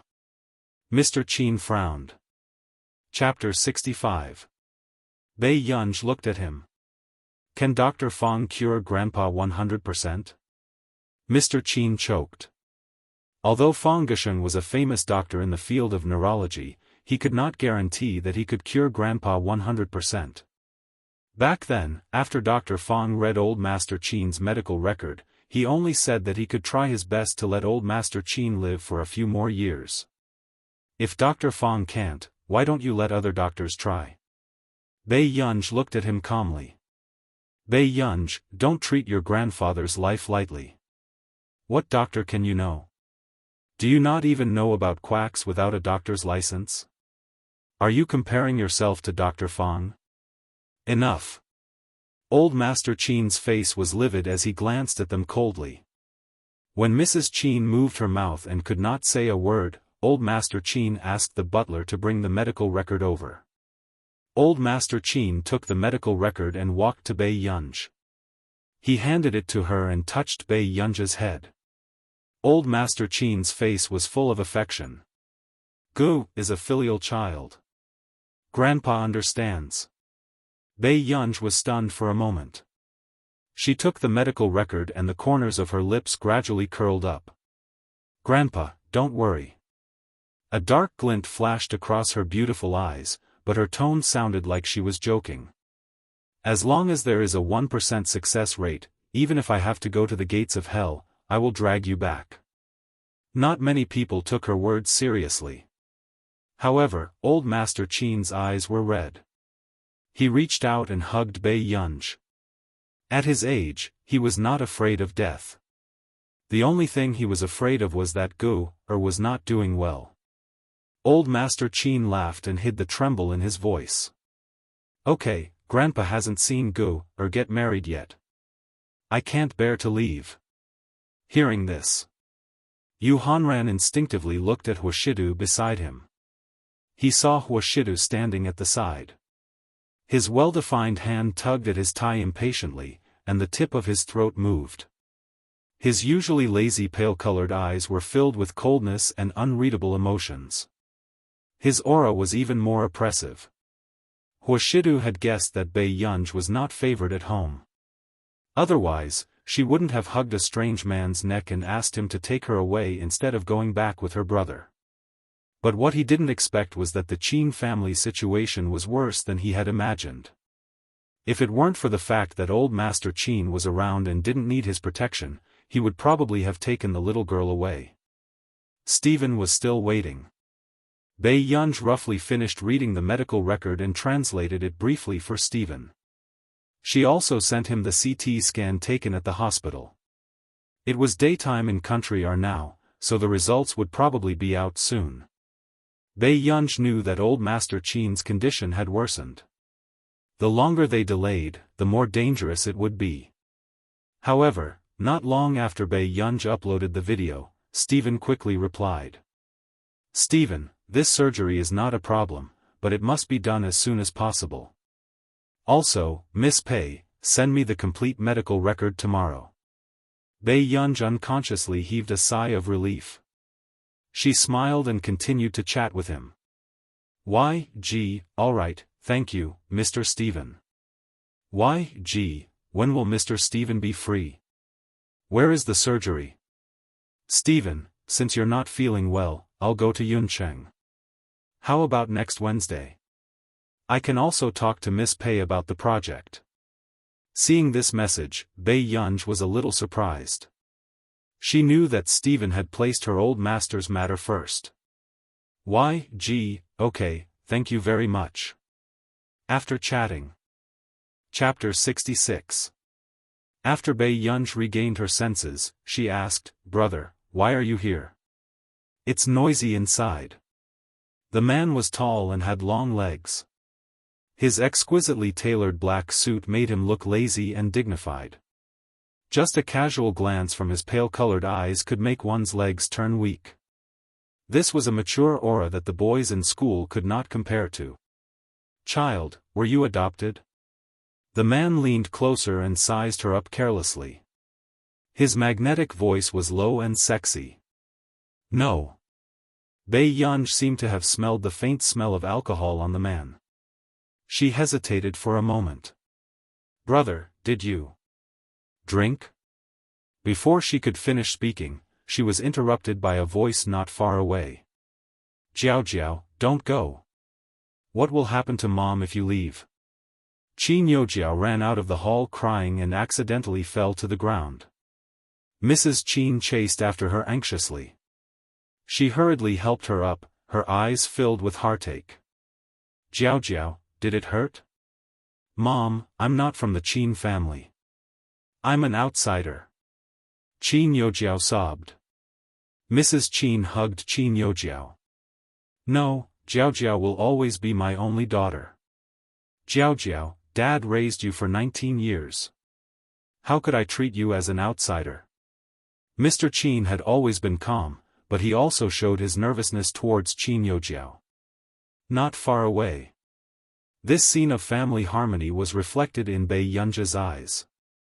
Bei Yunj was still smiling, but her smile did not reach her eyes. But she did not notice. The man's eyes were dark and unreadable. His gaze was calm, but inexplicably aggressive. In the next second, he reached out his slender hand and pulled up Bei Yunj's wide hood frivolously. Before Bei Yunj could react, the hood covered half of her face. Her vision was covered immediately. She only heard the man's casual voice. It was a little magnetic, but also a little seductive. "What are you looking at? Are you prettier than me?" Bei Yunj was a little afraid of the dark. She looked up instinctively, only revealing her exquisite chin. The man's gaze happened to land on her red lips. He was a little careless. Bei Yunj had already grabbed the hem of Hushidu's suit instinctively and was extremely close to him. Subsequently, she was just about to take off her hat when he grabbed her hand. With a slight push, Bei Yunj fell forward and crashed into the man's muscular chest. Bei Yunj looked up, but she could not see Hushidu's lips curling up. His gaze was fixed on her. She heard the man's joyful voice ringing out. Her laughter was very charming. "There's nothing to see, Yun." His slender, jade-like hand intimately pinched the back of her neck. Bei Yunj felt her spine go numb and her body go limp. He almost lost his balance. What was wrong with this man today? She was seducing people endlessly. Not far away, Qin Yojiao had just been comforted by the Qin couple and there was a smug look in her eyes as she tried to find Bei Yunj. However, he didn't expect to see Bei Yunj with a hoodie covering her head. She had just steadied herself with one hand on the man's waist. The elegant and handsome man stared straight at Bei Yunj. He seemed to be deliberately teasing her. The atmosphere was not heavy at all. She also didn't see Bei Yunj's disheveled appearance that she wanted to see. Instantly, Qin Youjiao's expression darkened even more. The jealousy in her heart surged and burned with jealousy. Bei Yunj used to care about the Qin couple's attitude towards her the most. But now, she was actually flirting with another man and didn't care at all? Chapter 67. Over here. Before Bei Yunj could take off her hat, she heard the man's lazy voice. Yunyun, don't keep touching my waist secretly. Bei Yunj had just taken off her hat and was about to speak when she met the man's light eyes so closely for the first time. She knew that the man's eyes were good-looking and the corners of his upturned eyes were charming. They should be filled with affection. However, there was only indifference and coldness in his pale-colored pupils. They were like the cold moon hanging high in the sky. Instantly, Bei Yunj's anger dissipated. This type of abstinent, refined scum was completely her type of sniper. However, Huashidu looked at the little girl in front of him. She gradually calmed down and looked at him without hiding anything. She was straightforward and bold. Why are you looking at me in a daze? Huashidu laughed lazily and scratched her chin with his slender hand. It was no different from playing with a cat. Bei Yunj was about to speak when old Master Qin's voice sounded from behind. Why all of you are trying to anger me to death? Bei Yunj turned around instinctively and saw Qin Lang supporting old Master Qin out. The old master's expression did not look too good. Seeing this, Bei Yunj was about to walk over when she was stopped by Huashidu. Yunyun, older brother has something to tell your grandfather. Can you wait for me in the car first? Bei Yunj froze for a moment. She glanced at the situation and suddenly regained her senses. Huashidu probably didn't want her to look at Qin Youjiao and the rest on purpose just now. She suppressed her thoughts and took the keys from Huashidu. Soon. In the hall, old Master Qin started to reprimand the Qin couple with a cold expression. What the hell are you doing? Gu, isn't your daughter and you didn't even announce it? Why are you hiding this from me? Do you think that I won't live for another year or two anyway? Hearing this, Mr. Qin looked flustered. Dad, it's not like that. If it's not like that, what is it? Is this how you treat my granddaughter? Thinking of how nervous this couple was when they ran out just now to comfort Qin Youjiao, old Master Qin wanted to chase them out. She's not your biological daughter. You value her more than anything else. Old Master Qin's face was livid. Mother Qin pursed her lips and said unwillingly, Dad, you can't be so biased. Bei Yunj is your granddaughter, and you watched Jiao grow up. That still can't compare to my own granddaughter. At this point, old Master Qin seemed to be too angry and clutched his throbbing heart. This scene made Qin Lang nervous again. Grandpa, are you all right? When they were inside, old Master Qin had almost fainted from anger, giving Qin Lang a fright. Dad.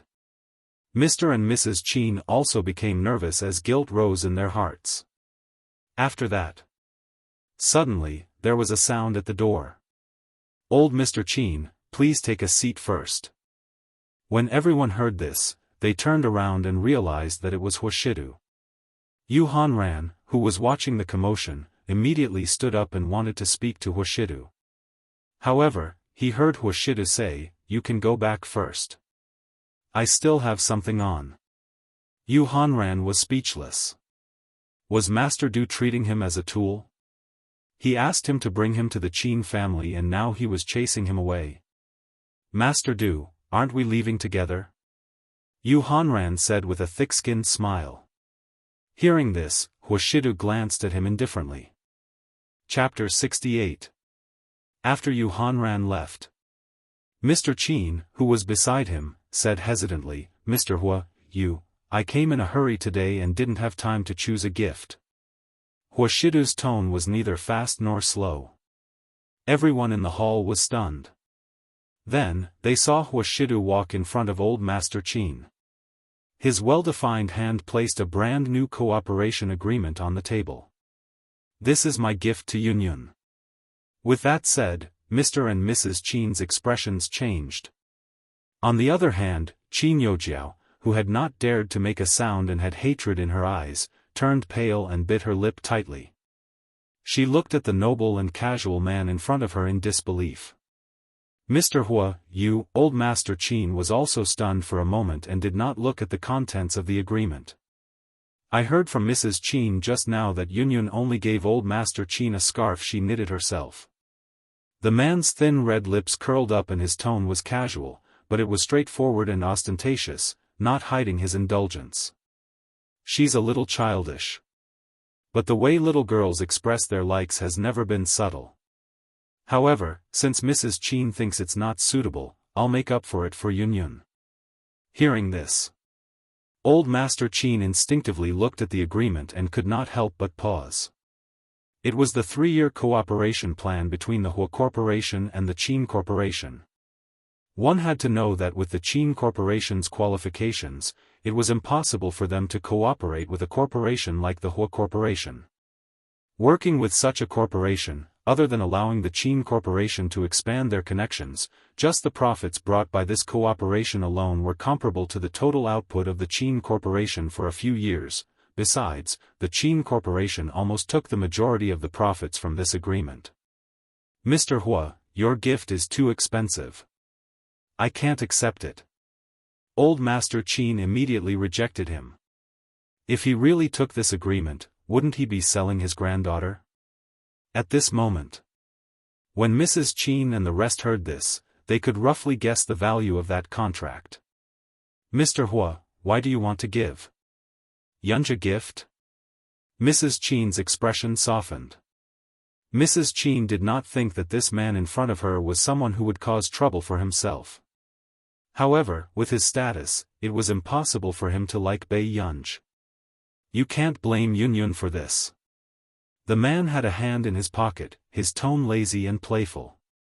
"I've been too busy these 2 days and forgot to prepare a gift for Yunyun. Let her bring it over." As soon as he finished speaking, immediately, everyone present froze and instinctively looked at Huashidu. Did this Mr. Hua mean that Pei Yunj was staying with him now? Qin Lang, on the other hand, was completely stunned. What was Qin Yu doing? Wasn't this man the one who had carried Gu away in front of him? How could he let Gu live with him, suddenly? What? Old Master Qin was stunned. "Gu, she's staying at your place?" At the same time, the Qin couple's expressions changed. They knew that Old Master Qin was going to hold them accountable again. However, Qin Youjiao's thoughts were still on what Huashidu had said just now. Bei Yunj had actually moved into Huashidu's house. How could this be? Qin Youjiao's expression was livid as it twisted a little. She had always thought that Bei Yunj was living alone, lonely and pitiful, yes. Huashidu admitted it calmly, his gaze lazy and indifferent. "Old Master Qin, I'm sorry. Previously, I didn't want Old Master Qin to be unhappy with Yunyun because of this, so I didn't mention it." Chapter 69. After that, he glanced at Mr. and Mrs. Qin and snorted ambiguously, his lips curling up. "But if Yunyun is happy staying here, she won't run out alone at night." Hearing this, Old Master Qin's heart ached for Bei Yunj. He glanced at Mr. and Mrs. Qin with a dark expression. In the end, he took a deep breath and suppressed his anger before he turned to look at Huashidu. "Thank you, Mr. Hua, for taking care of Gu during this period of time. However, will it be too troublesome for you in the future?" Old Master Qin was still worried. After all, Bei Yunj was a girl and it was not good for her to stay in a strange man's house.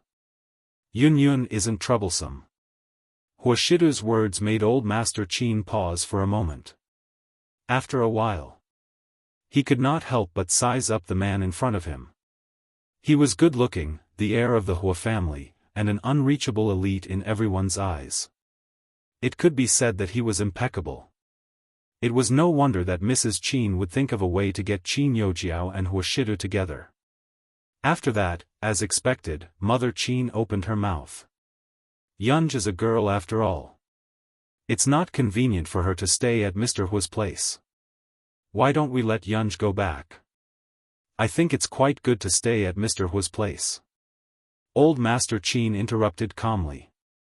He still had to think for Gu. In the future, if he was no longer around after a year, Gu would have someone to protect her. Dad, but it's not like our Qin family can't afford to raise her. How can she stay in someone else's house? Mrs. Qin's expression did not look too good. We can afford to raise her, but her biological parents are worse than her step-parents. Old Master Qin chuckled. Ignoring how terrible Mr. and Mrs. Qin's expressions were, he said to Huashidu with a smile, Mr. Hua, in that case, Gu will have to trouble you in the future. However, you should take this agreement back first. It's too expensive.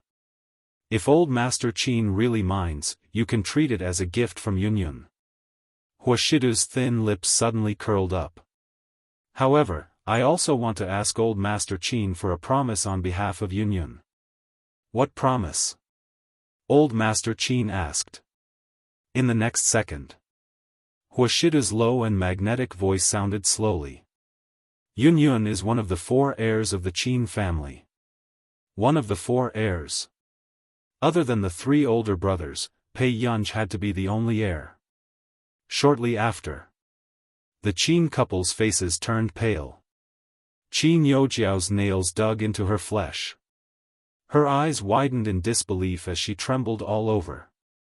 Everyone could tell who Huashidu was doing this for.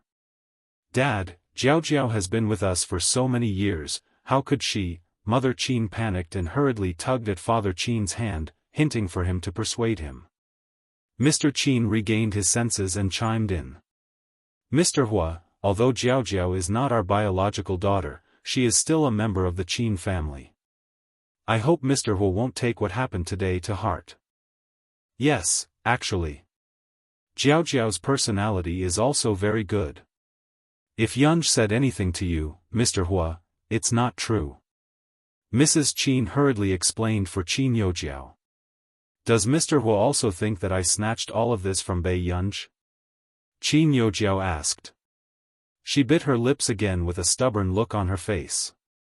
Huashidu glanced at her indifferently, looking lazy and casual. Seeing this, Qin Youjiao shut her mouth inexplicably, not daring to speak again. Next. Did she agree to let you take it? Chapter 70. In that instant, Qin Youjiao's face was pale and her lips trembled slightly, but she could not say anything. Huashidu had just returned when he saw Bei Yunj sitting by the front passenger seat with her head propped up. Brother? Bei Yunj saw Huashidu very quickly and asked, Did you drink? Tseng Su will come and drive later. With that said, Bei Yunj opened the car door, as if she wanted to sit in the back seat with him and ask him something. He smirked silently and opened the back door, letting Bei Yunj get in first. Within moments, Huashidu sat beside Bei Yunj and closed the car door. The atmosphere in the car was silent, but it was not awkward. Bei Yunj quickly interrupted the atmosphere. Brother, where did you go just now? She asked again, Did you tell my old master that I'm staying with you? Huashidu tugged at his tie impatiently and threw it aside. He loosened 2 buttons and leaned against the seat lazily. His long legs were crossed casually and he looked refined and indifferent. Why? Bei Yunj could not help asking. Hearing this, the man looked up slightly and stared straight at her with his pale-colored eyes. In the next second, the man's low and magnetic laughter made his sexy Adam's apple move. It was pleasant and sexy. It's not easy to raise a young lady. I got some fees from the old master. Bei Yunj's eyelids moved slightly. What did the old master say? His tone was casual. He told you to listen to me and study hard. Don't fall in love early. Got it. After Bei Yunj finished speaking, she could not help but look at Hoshidu. She had a feeling that there was something wrong with this man's condition today. Usually, this man liked to tease her, but it was not like today. His lazy appearance looked seductive from the bottom of his bones. He was inexplicably frivolous and lazy, making her blush and her heart race. He looked like a refined scum. The next morning, before Bei Yunj woke up, she heard movement at the door. It sounded like a woman's voice. Then, she frowned, but before she could react, the door was suddenly opened. "Master Du, I've brought you breakfast. How long do you want to arrange Mrs. tutoring?" A woman's voice entered the bedroom, bringing with it a strong smell of perfume. It directly covered the original aura of the bedroom. Immediately, Bei Yunj didn't feel sleepy at all. She rubbed her eyes with her palms, and the coldness and irritation in her eyes disappeared in a flash. At the same time, the woman walked in and placed the tray on the table in a virtuous manner. Then, she turned to look at the bed with a smile. However, at this time, she did not see the man she expected to see. All he saw was the person on the bed, her fair and tender arms, as well as her soft, jet-black hair. In an instant, the woman's expression changed, and she looked at this scene with an embarrassed expression. How could it be a woman? This room, this decoration, it was clearly a man's room. Without waiting for the woman's expression to ease, the person on the bed slowly sat up, revealing her bright and charming face. Bei Yunj lazily put on her slippers and stood up. Her legs were slender and fair under the nightgown.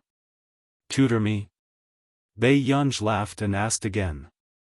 In an instant, the woman's face turned red and green. She forced a smile. Yes, Mississippi, it was not easy for her to fight for the opportunity to be a tutor at Master Du's house. At first, she thought that Master Du's sister needed tuition. Chapter 71. Wait for me downstairs. Bei Yunj had just woken up and her tone was lazy. On the other hand, the woman glanced at Bei Yunj unwillingly and clenched her fists tightly. She had also graduated from a prestigious university and her appearance and family background were not bad. She actually had to tutor a high school student who was being supported by a mistress. The woman did not think that this overly good-looking girl in front of her would have any shocking background. "Don't you understand what I'm saying?" Bei Yunj glanced at her with a faint smile. Instantly, the woman shivered inexplicably and left the bedroom immediately. 10 minutes later. After Bei Yunj washed up, she changed her clothes and went downstairs. She looked up and saw the woman sitting by the sofa. She was wearing a tight V-neck chiffon dress that accentuated her curves. However, she did not seem to be here for tutoring. Otherwise, she would not have gone upstairs with breakfast and opened Hoshidu's door directly. The woman also heard the commotion on the stairs and immediately said with a smile, "Miss, I'm really sorry. I didn't know you were sleeping there, it's okay. I didn't expect the teacher to be so enthusiastic either." Bei Yunj smiled slowly. These words made the woman's face turn red. "When do we start?" Bei Yunj asked. Although Bei Yunj looked free and unrestrained, she did not like to trouble people. Since this was a tutor hired by Hoshidu, she would not let him worry about this. She did not need tutoring either. "You can start after you're done with breakfast," the woman said with a fake smile, but she could not help feeling jealous. How could such an ignorant little girl attract Master Du's interest? However, now that she could stay here, she would definitely have a chance to see Master Du when that time came. Master Du would know the benefits of a mature woman and would not like such an insensible little girl. At this thought, the woman's expression softened and she waited patiently by the side. At the dining table, Bei Yunj ate breakfast and sent the translated medical record to Stephen. At this moment, Aunt Miao walked over unhappily and glanced at the person on the sofa with disgust. "Miss Yunj, this woman doesn't seem to have any manners. If you don't like her, why don't you change her?" Auntie Miao had seen the woman's series of actions just now. How could she not know what she was thinking? Old mistress definitely wouldn't like such a seductive appearance. I'm fine. Bei Yunj curled her lips and didn't seem to mind. But will this woman teach you wholeheartedly? Aunt Meow frowned. Let's give it a try. Aunt Meow, there's nothing much to do today. You should go and rest. When Auntie Meow heard this, she smiled helplessly and said, all right, keep an eye on this woman too. Don't let her get away with it. After that. Before leaving, Auntie Meow gave Bei Yunj a meaningful look that was filled with encouragement and determination. Bei Yunj's chopsticks paused. Question mark. By the time Bei Yunj finished her breakfast, more than half an hour had passed. Beside the coffee table in the hall, the woman asked Bei Yunj to take out her books first. The moment she opened the exercise book, she saw that it was filled with mistakes. It was a tragic sight. A trace of sarcasm flashed past her eyes. Her face was not bad, but she was indeed an idiot. Then, the woman smiled, her tone filled with disdain. Miss, it's very difficult for you to learn well with your foundation. So I will be more strict in the following tutoring. I hope you can cooperate as much as possible. Chapter 72. When Bei Yunj saw this, the corners of his lips curled up, but his smile did not reach his eyes. Teacher, I think you might have misunderstood something. The sarcasm on the woman's face froze. After that, she then heard Bei Yunj say playfully, whether I learn it or not depends on your ability. The woman could not hold back her expression. If you don't learn, how can I teach you? How's your daily salary? Bei Yunj asked unhurriedly. Instantly, the woman pursed her lips and could only stare gloomily at Bei Yunj. Her daily salary was more than 10 times the market rate. Hence, even if it was not because of Master Du, this job was still very tempting. Bei Yunj's beautiful eyes curled up and became even gentler. So, teacher, you'd better be obedient. The woman accidentally met Bei Yunj's eyes, but for some reason, she felt a chill run down her spine. In the end, the woman did not dare to let Bei Yunj copy it. Instead, she held the exercise book and thought that Bei Yunj did not know anything, so she explained randomly. Until noon. Auntie Meow went to look for Bei Yunj for lunch. Only then did the woman sneak out of the door and called Seng Su to complain about Bei Yunj.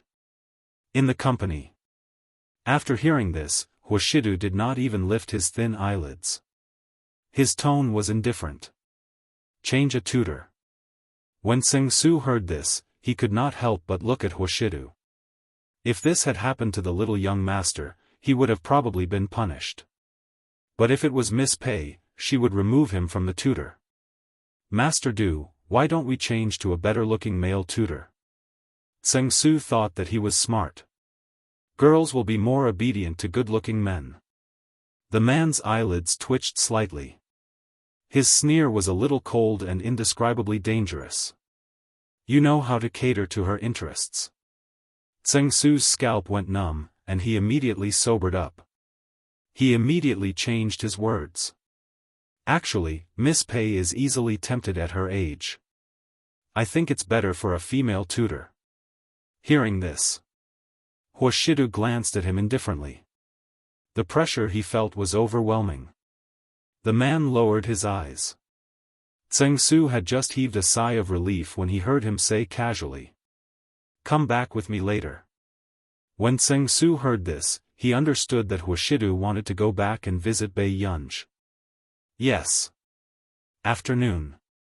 Bei Yunj continued to be tutored, but the woman was obviously absent-minded and made a few mistakes. Suddenly, the woman glanced at the figure outside the door and her eyes lit up. She immediately turned to look at Bei Yunj. Did you understand the question just now? Bei Yunj had just finished replying to the message from the Computing Institute and glanced at the question. Her tone was perfunctory. Yes. Then tell me about it. A strange light flashed through the woman's eyes. Who knew? Bei Yunj raised her eyebrows. You don't know how? At this moment, Huashidu and Assistant Tseng, who had just walked in, heard this conversation. Assistant Tseng's eyelids twitched. With Miss Pei's attitude, Master Du might even fill up little young master's classes. Miss Pei, I've just explained this question. With your attitude, it's useless even if I explain it 100 times, the woman said aggrievedly. Bei Yunj did not speak. From the corner of her eye, she saw the man walking over. Brother. Bei Yunja's eyes curved and her gaze was very clear. Why are you here? Even if he was angry, he had to calm down when he saw this harmless appearance. You don't understand the question? Huashidu walked to Bei Yunja's side. Before Bei Yunj could speak, the woman explained, it's Mrs. attitude that's not right. Chapter 73. Bei Yunj glanced at her. The woman averted her gaze, but quickly looked up and met Bei Yunja's eyes, looking smug. Who knew, the next moment, the man's tone was light. Tseng Su, settle her daily salary. You don't have to teach her in the future. Instantly, the woman's expression changed and she looked at Huashidu. She could not understand why she was the one who was switched. Master Du, this is not my fault. The woman sounded aggrieved.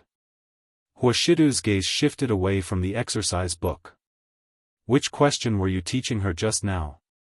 The woman said, the last question. This is your answer? Huashidu's lazy and indifferent eyes were cold and dangerous. The woman paused and looked at the question a few more times before realizing that she had calculated wrongly. Her pupils constricted and her face turned green and red. She hurriedly explained, Master Du, this was an accident. Huashidu picked up the cigarette box at the side and sat by the sofa casually. His voice was low and magnetic. Child, go upstairs first. I want to talk to you later. Bei Yunja's eyelids twitched. She felt that she would be in trouble too. Every time Huashidu called her like this, nothing good would happen. Okay. Bei Yunj went upstairs. Then, the atmosphere became even more silent and cold. The man's gaze was lazy and the corners of his upturned eyes were charming. He flicked the cigarette ash with his fingers. His casual appearance made people not dare to breathe loudly. Fear appeared in the woman's eyes and she could not help but say gently, Master Du, give me another chance. I will definitely teach Miss well. However, Huashidu glanced at her calmly and asked indifferently, do you think you look like a teacher? In an instant. The woman's face turned pale and her body stiffened. Tseng Su, who was at the side, felt a chill down his spine. After all, Master Du had handed this task to him, indeed. Then, the man looked up, his gaze oppressive and dangerous. Tseng Su, is this what you did for me? Tseng Su's scalp turned numb, but he immediately walked in front of Huashidu and lowered his head to admit it. Master Du, I'm sorry. This is my fault. I don't want this to happen again. With that, Huashidu extinguished the cigarette and turned to go upstairs. The woman's expression was unsightly, and she had yet to recover from her fear. When she thought of the man's gaze just now, she felt a little unsteady on her feet, and her back broke out in cold sweat. All right, it's time for you to leave. Tseng Su's voice interrupted her thoughts, and she heard him say coldly, anyone with a brain would know whether or not to tell anyone about what happened here. The woman's face was pale, but her body was still trembling. I understand. Second floor. Bei Yunj supported her head with her hands and began to do her homework with a strong will to survive. But soon, she heard a knock on the door, and the door opened. Bei Yunj put down her pen and turned to look at Huashidu. Her unbelievably beautiful eyes curled up. Brother.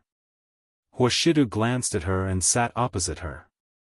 Under his suit pants, his slender and abstinent legs were casually placed. His arm leaned loosely against the handle and he inched closer to her. Bei Yunja's ears tingled as the man laughed inappropriately. Child, tell me, what kind of tutor do you like? The man's posture was a little casual and bad, but Bei Yunj could feel that this question was not easy to answer. It was like a fatal question. A moment later. I like someone like brother.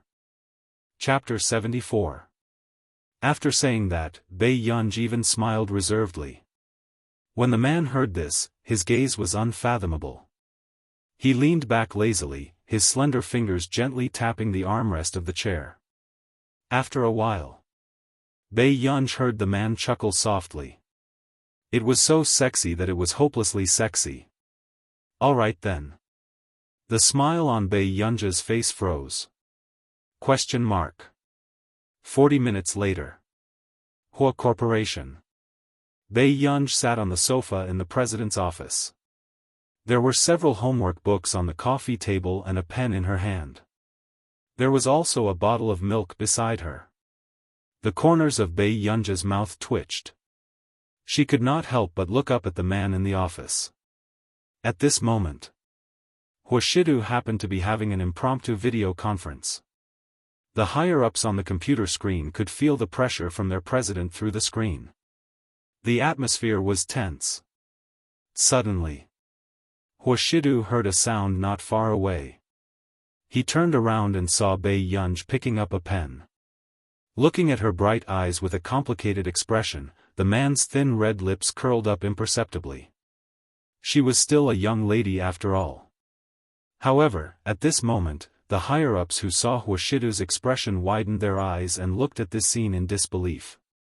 They could not hear the commotion over there, but they could see President Hua's expression clearly. President Hua actually smiled? Why did they feel an inexplicable sense of doting? This smile was too charming. The female higher-ups all felt that their young hearts had been attacked for a long time. However, not long after, everyone suddenly realized that their president's background was the office. Wait a minute, could it be that President Hua brought her to the company? Suddenly, Huashidu's low voice sounded. We can begin. Instantly, everyone came back to their senses and extinguished their gossipy hearts. They would find out sooner or later, but no one dared to be so reckless in President Hua's meeting. Not long after, the meeting began. Bei Yunj looked at the topic on the booklet and her eyelids twitched. Inadvertently, she looked up and saw Huashidu. She looked at the man's handsome and noble eyes. He was less careless and was holding a meeting in a refined and serious manner. Bei Yunj could not help but take a few more glances. Shortly after, a few minutes later, Huashidu also felt the gaze from the side. He listened to the report from the higher-ups and glanced at Bei Yunj. Seeing how serious she was, the man's gaze was fixed on her. His low and hoarse laughter tickled her ears. What's wrong with Yunyun? Don't keep staring at me. Bei Yunj, in an instant. For the first time, Bei Yunj felt that her ears were a little warm. She quickly lowered her head and began to write the questions to calm herself down. As for the executives, although they couldn't see Bei Yunj, they could see their CEO chuckling softly. Their hearts raced uncontrollably. Was President Hua trying to provoke her hormones today? His HP bar had been emptied. Seeing that Bei Yunj had started to do her homework obediently, Huashidu turned around and spoke in a lazy and cold tone. Continue. Okay, President Hua. The higher-ups' feelings today could no longer be described as complicated. They had never thought that their CEO, the flower of the mountain, would be so flirtatious in private. That lazy tone seemed to be intentionally or unintentionally seductive, making people blush uncontrollably. Chapter 75. After the meeting. Seeing that Bei Yunj was doing her homework, Huashidu stopped teasing her. But not long after, Bei Yunj suddenly received a call. She glanced at Huashidu, who was working. She walked to the door. What's wrong? After Bei Yunj answered the call, she asked slowly. B student Pei, have you gone online? Chu Zhixing's expression was extremely ugly when he saw those comments online. Student Pei was such a good person. Why should she be ridiculed like that? What happened? A dark look flashed past Bei Yunja's eyes. Seeing that Bei Yunj really didn't know about this, Chu Zhixing gritted his teeth. Everyone on the internet is saying that you're the daughter of the Qin family. Besides, the comments aren't very nice. Actually, more people on the internet were saying that Bei Yunj was the illegitimate daughter of the Qin family. However, the Qin family deliberately covered it up, so Bei Yunj took advantage of it. And such a thing could be discussed by the public. Of course, it was because someone deliberately released the news to control the popularity.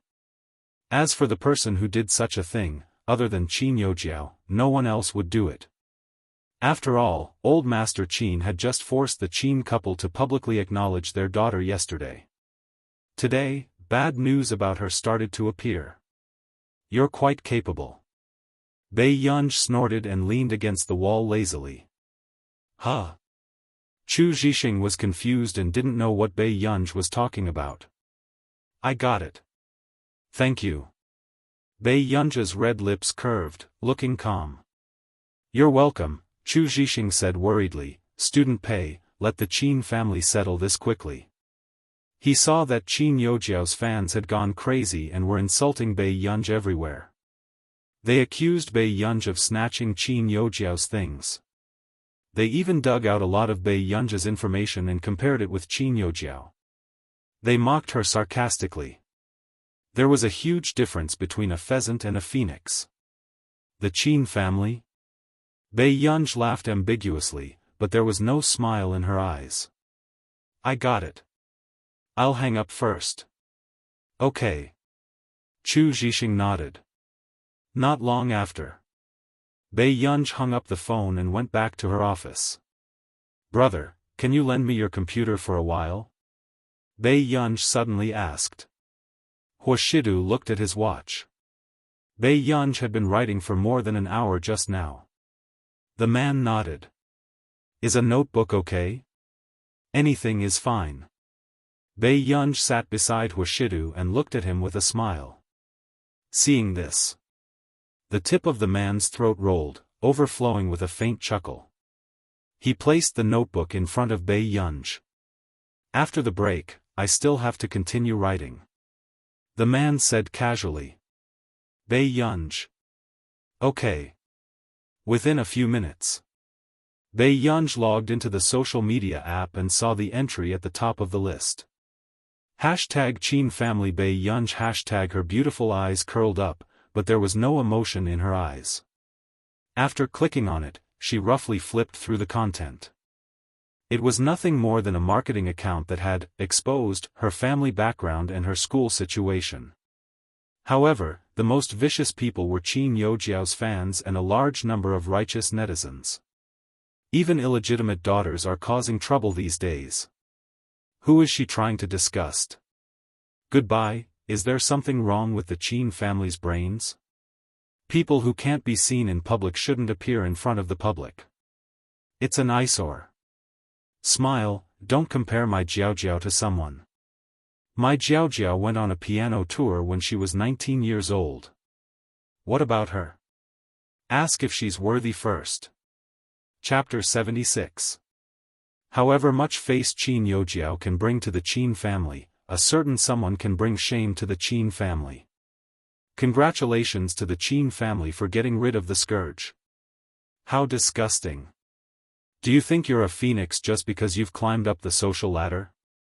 Stay away from my Jiaojiao. My heart aches for Jiaojiao. The little princess who has been doted on by her brothers since she was young has to suffer this now. I hope her brothers will protect Jiaojiao well. Ugh, if you like other people's things so much, why don't you die early and be reincarnated into a good family? Smile. Bei Yunj glanced at it and saw that someone had already uploaded her photo online. However, it was a photo of the original protagonist in school before she was reborn. Because she was not confident, the original protagonist almost covered her face with black-rimmed glasses and smeared her face in a strange way. She was wearing an inappropriate school uniform and looked like a weirdo. On the other hand, Qin Youjiao's fans deliberately compared this ugly photo with Qin Youjiao's exquisite photo, causing a large number of netizens to sigh. They were both daughters of the Qin family, but the difference between them was like heaven and earth. After reading this, Bei Yunja's lips curled up as she held her chin with one hand, the back of her fingers caressing her lips gently. Not too long later, Bei Yunj typed slowly on the keyboard and sent a message to the informant.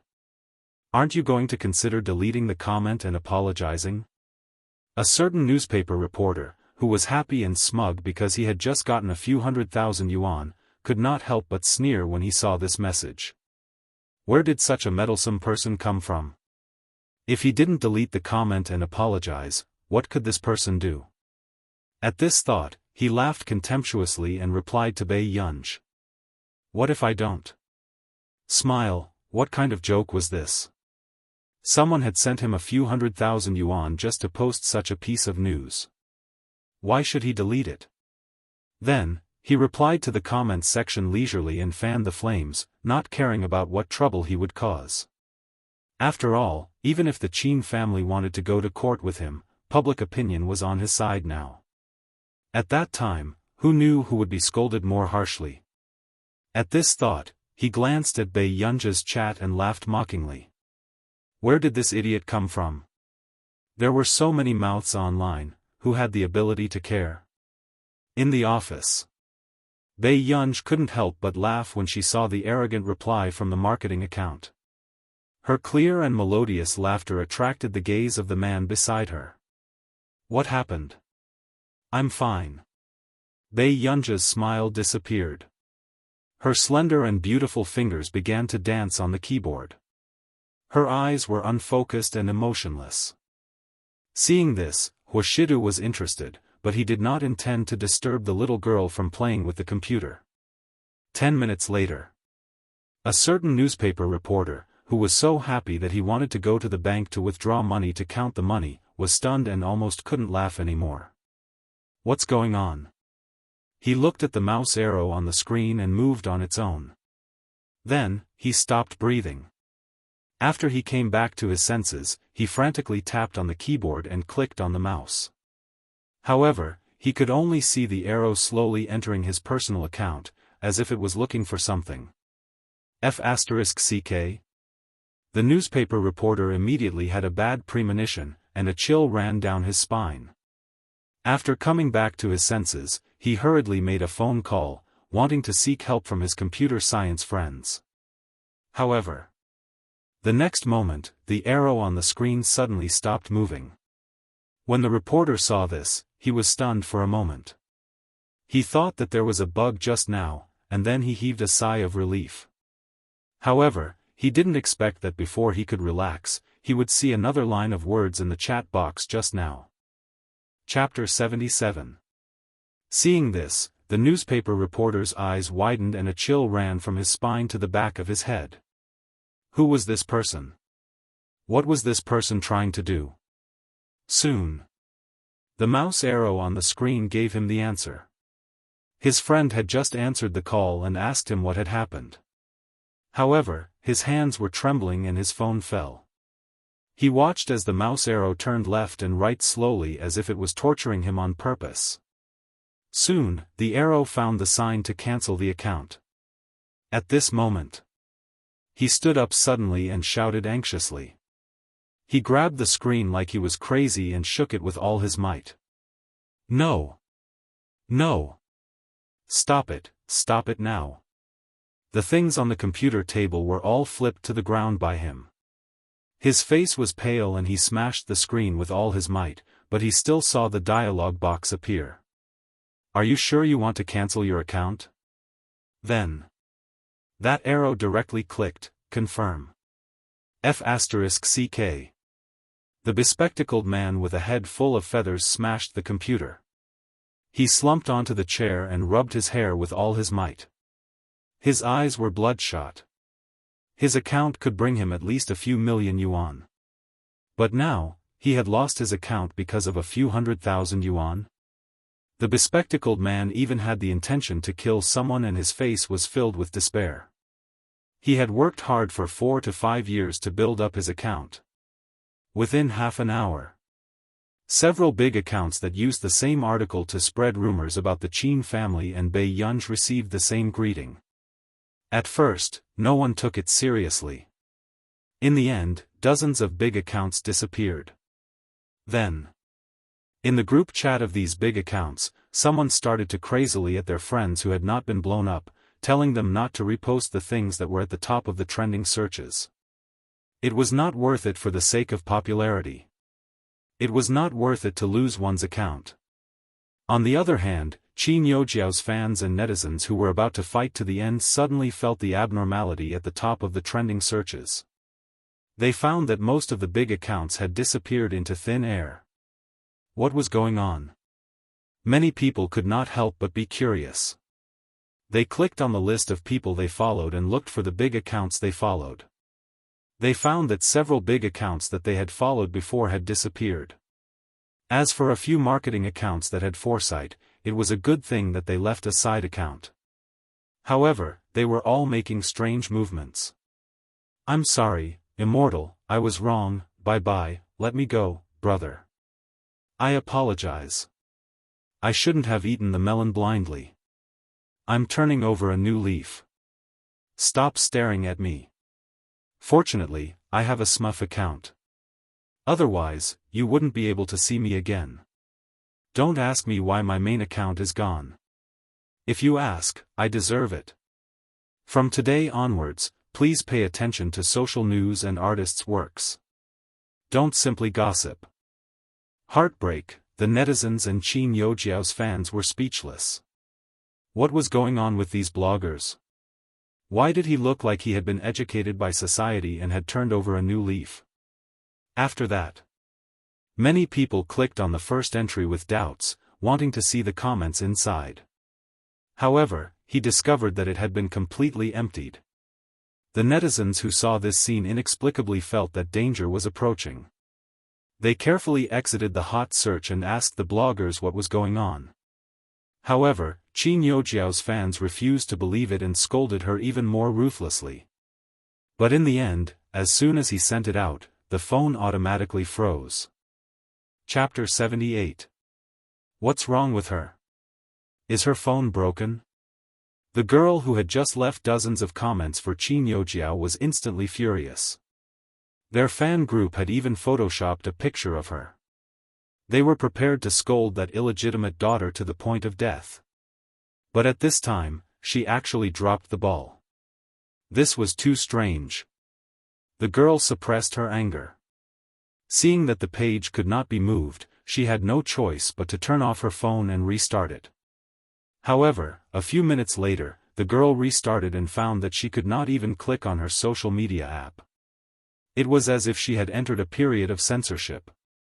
Did I see a ghost? The girl was in disbelief. At the same time, thousands of people had the same feeling. Not to mention the netizens following the trend, they could not even post their idols on the leaderboards. What kind of strange situation was this? However, some people gradually regained their senses. The netizens who had entered the censorship period this time seemed to be following the trend in a certain trending topic. Suddenly, a scary thought appeared in their minds. They kept dispelling it, but they could not help but think about it. Although they did not want to believe it either. But what happened today was indeed inexcusable. There were many people who had been defamed online, but why did it have to be this family? Soon, as more and more people questioned them, the small accounts with verified accounts posted their updates again. F***ck, let's not say anything. Be careful with your words. I, who have 4 phones, have already tried it. As long as you don't include a certain word, abbreviation, or photo, you'll be fine. I'm a fan of Qin Youjiao, so I'm brainless about unconfirmed things. I apologize for this. But are you crazy to ask me why I can't post a photoshopped photo? Question, I'm no longer a fan. Don't bother me. It's disgusting. I'm the last account. Whoever scolds the Qin family in my comments section again, I'll copy the Diamond Sutra and send you to hell tonight. Smile, everyone was shocked to see that the marketing accounts that had lost their main account seemed to have turned over a new leaf. They frequently reposted some positive social news. Did these entertainment industry marketing accounts blow up their accounts until their brains weren't clear? An hour later. #censorship period #, internal testing system failure #, and other terms made the headlines. Everyone wanted to discuss it, but they did not dare to go too far and could only say a few words. Son, this is really the first time I've seen such a big scene. Even capitalists aren't so ruthless. Where did this deity come from? I really want to eat melons, but I can't give up a melon field for a melon. Heartbreak. I've disconnected from the internet. What are you guys talking about? Ha ha ha ha ha, this is the first time I feel sorry for a keyboard warrior. Which big shot did they offend to be taught a lesson one by one? He's definitely a master in the computer field. But honestly, there are no more than 5 people in the country who can do this. However, they were all people who had achieved success and fame. I don't understand why they would do that. There was a lot of discussion online. Similarly, the company's technical personnel who were dealing with this matter were also suffering. Since 2 hours ago, people had been calling their customer service non-stop, asking them what was wrong with the system. However, they couldn't find anything even after repeated inspections. At this moment, their higher-ups were also discussing this matter. Actually, when this trending topic went up, they also felt guilty. After all, the victim of this cyber attack was a normal person. Chapter 79. However, it just so happened that a celebrity had caused a scandal during this period of time and the higher-ups wanted them to find a way to suppress it. Therefore, they turned a blind eye to the affairs of this ordinary person. After all, she was just an illegitimate daughter of a wealthy family. However, no one expected that the hot search of an illegitimate daughter would end up in this state. What do you think we should do? Have you found out who the culprit is? The management leader took a deep breath and massaged his temples. It was not that they had not screwed up before, but this was the first time they screwed up like this. It was scarier than capital. We haven't found out yet, but we can roughly guess who it is. The people from the technical department swallowed. Who is it? Those people from the National Computing Institute. The head of the technical department took a deep breath and said. If it was really those people, their company could not afford to offend them. After all, these people were at the top of the academic world. They were on the global news and were respected in every country. The management leader's expression did not look too good. They? Are you sure? In fact, they were partly responsible for this matter and it was difficult to pursue the matter. However, who would be able to take this lying down after such a huge mess was created? However, if it was really those people, they had to take it lying down even if they did not want to. Apart from them, where else can there be so many high-end talents in the country? The head of the technical department smiled bitterly. At the same time, in the corridor, Bei Yunj called Marcus. Not long after, Marcus picked up the call and asked, overwhelmed by the favor. Miss Pei, why do you have time to look for our computing institute? Usually, he was the one who called Bei Yunj. I seem to have caused some trouble. Bei Yunj raised her beautiful eyebrows and her tone sounded harmless. Deputy Director, what should we do? Marcus was speechless. He should not have had any expectations of Bei Yunj. Marcus took a deep breath. What happened? He was a calm deputy director. It was okay. He could handle it. I made the headlines, Bei Yunj said gently. However, when Marcus heard this, he almost fainted from anger. He knew that this person dared to hack the website of their computing institute. There was nothing she could not do. However, afterward, when Marcus asked about the cause of the incident, he gradually became furious. Their precious member, who was treated like a golden nugget, was actually hacked by the entire internet. One had to know that in their country, talents like Bei Yunj were heavily nurtured and protected. This kind of bad news would be monitored by the higher-ups and would not allow these protected targets to be harmed in any way. I told you to immigrate, but you didn't. Do you know how well we treat our researchers? Marcus said angrily. Pei Yunja's attitude towards Marcus was not as cold as before. Instead, she laughed. Although this guy was usually carefree and undisciplined, when it came to this kind of situation, he was so protective that it made others speechless. Heh, eating from the bowl while thinking about the pot. Marcus said eccentrically. Pei Yunja was speechless. She suspected that he deliberately learned these words to diss her. Chapter 80.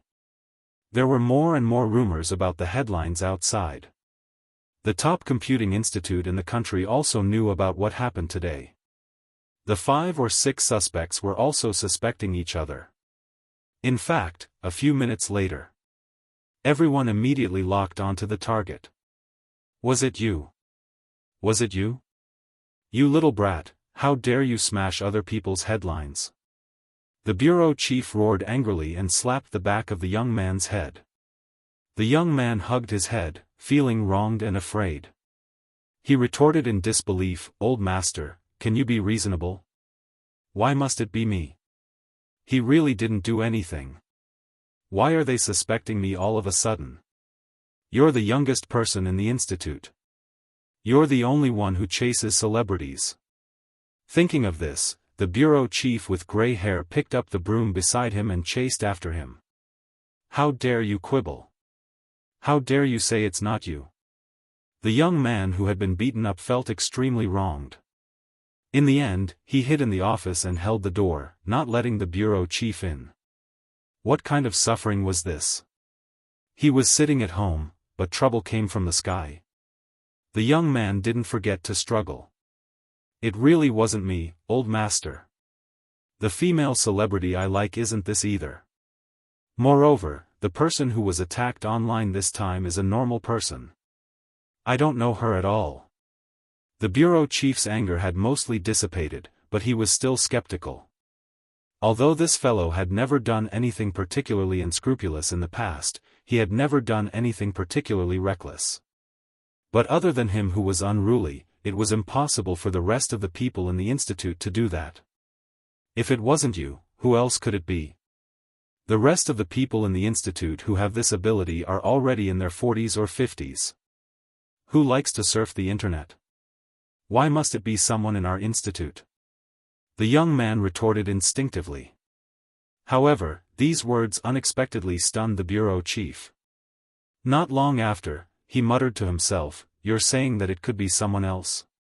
Seeing that the bureau chief was finally willing to let him off, the young man was instantly delighted and immediately opened the door. That's right, that's right. When you catch that person, you can throw the broom at him." The young man was halfway through his anger when he was suddenly interrupted. "That's great." The bureau chief suddenly threw the broom away and laughed loudly to himself. As he turned to leave, he called someone. He was in high spirits. "Hello? Xiao Wei, go and ask that company if they can find her. We haven't had any fresh blood in the institute for a long time. Who knows, we might be able to find a new member this time." At the side, the young man who was completely ignored. What a terrible old man. If it was him, he would be beaten. If it was someone else, would he be so happy? The management leaders, who were in a deadlock because of the headlines, received a call. "Hello, I'm Marcus, the deputy director of Country R's Computing Institute." After Marcus finished speaking, he was just about to ask someone to translate it for this person. But it just so happened that the management had studied abroad before, so there was no language barrier.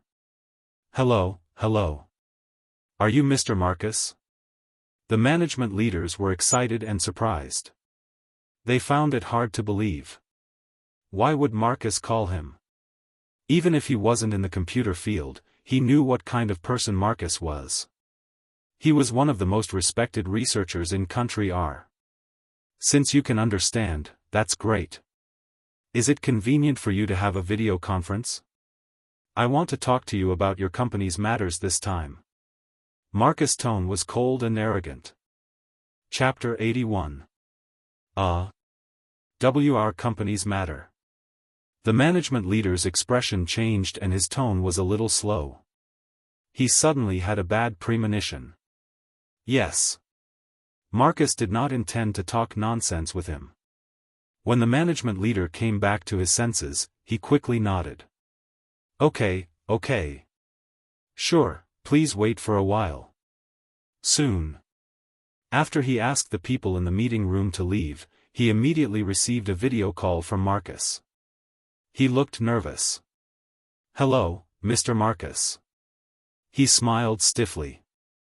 Marcus laughed. I'm not very good.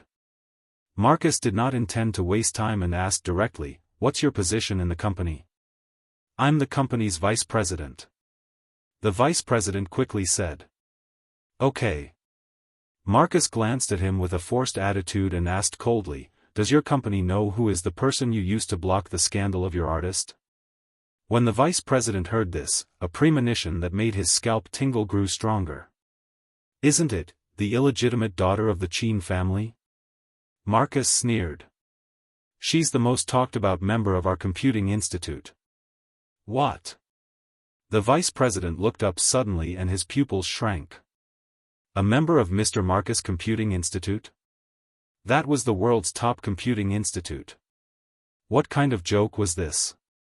How old was that illegitimate daughter of the Qin family? The vice president felt ridiculous and laughed dryly. Mr. Marcus, are you kidding me? If I have time to tease you, I might as well do more research. The vice president was speechless. When Marcus thought of Bei Yunja's matter, he became angrier and smiled coldly. The members of our computing institute have always been the focus of our country's protection. Even in any country, they will receive the same protection and respect. However, your company is really bold to use our members to block the scandal of your artist? Suddenly, the vice president's scalp tingled. He really did not know that the illegitimate daughter of the Qin family had such a background. Mr. Marcus, you've misunderstood. This is an accident. The vice president did not want to offend these people from the top computing institute. One of them could cause chaos in their company. If they offended this group, they would automatically enter the internet industry's blacklist. Thinking of this, the vice president felt a chill run down his spine. She began to regret using Bei Yunj as a shield. It's not an accident. It's actually a good thing. Marcus suddenly smiled and continued, actually, our country really hopes that Miss Pei can immigrate to our nation. After all, a high-end talent like him is highly sought after everywhere. Next. Marcus seemed to feel that these words were not stimulating enough and said gently, what you did today can be regarded as helping us. In the future, if Miss Pei really migrates here, all of you will have contributed greatly. When the vice president heard this, he felt terrible and nearly passed out on the spot. Mr. Marcus, don't joke. Our Miss Pei will definitely not emigrate.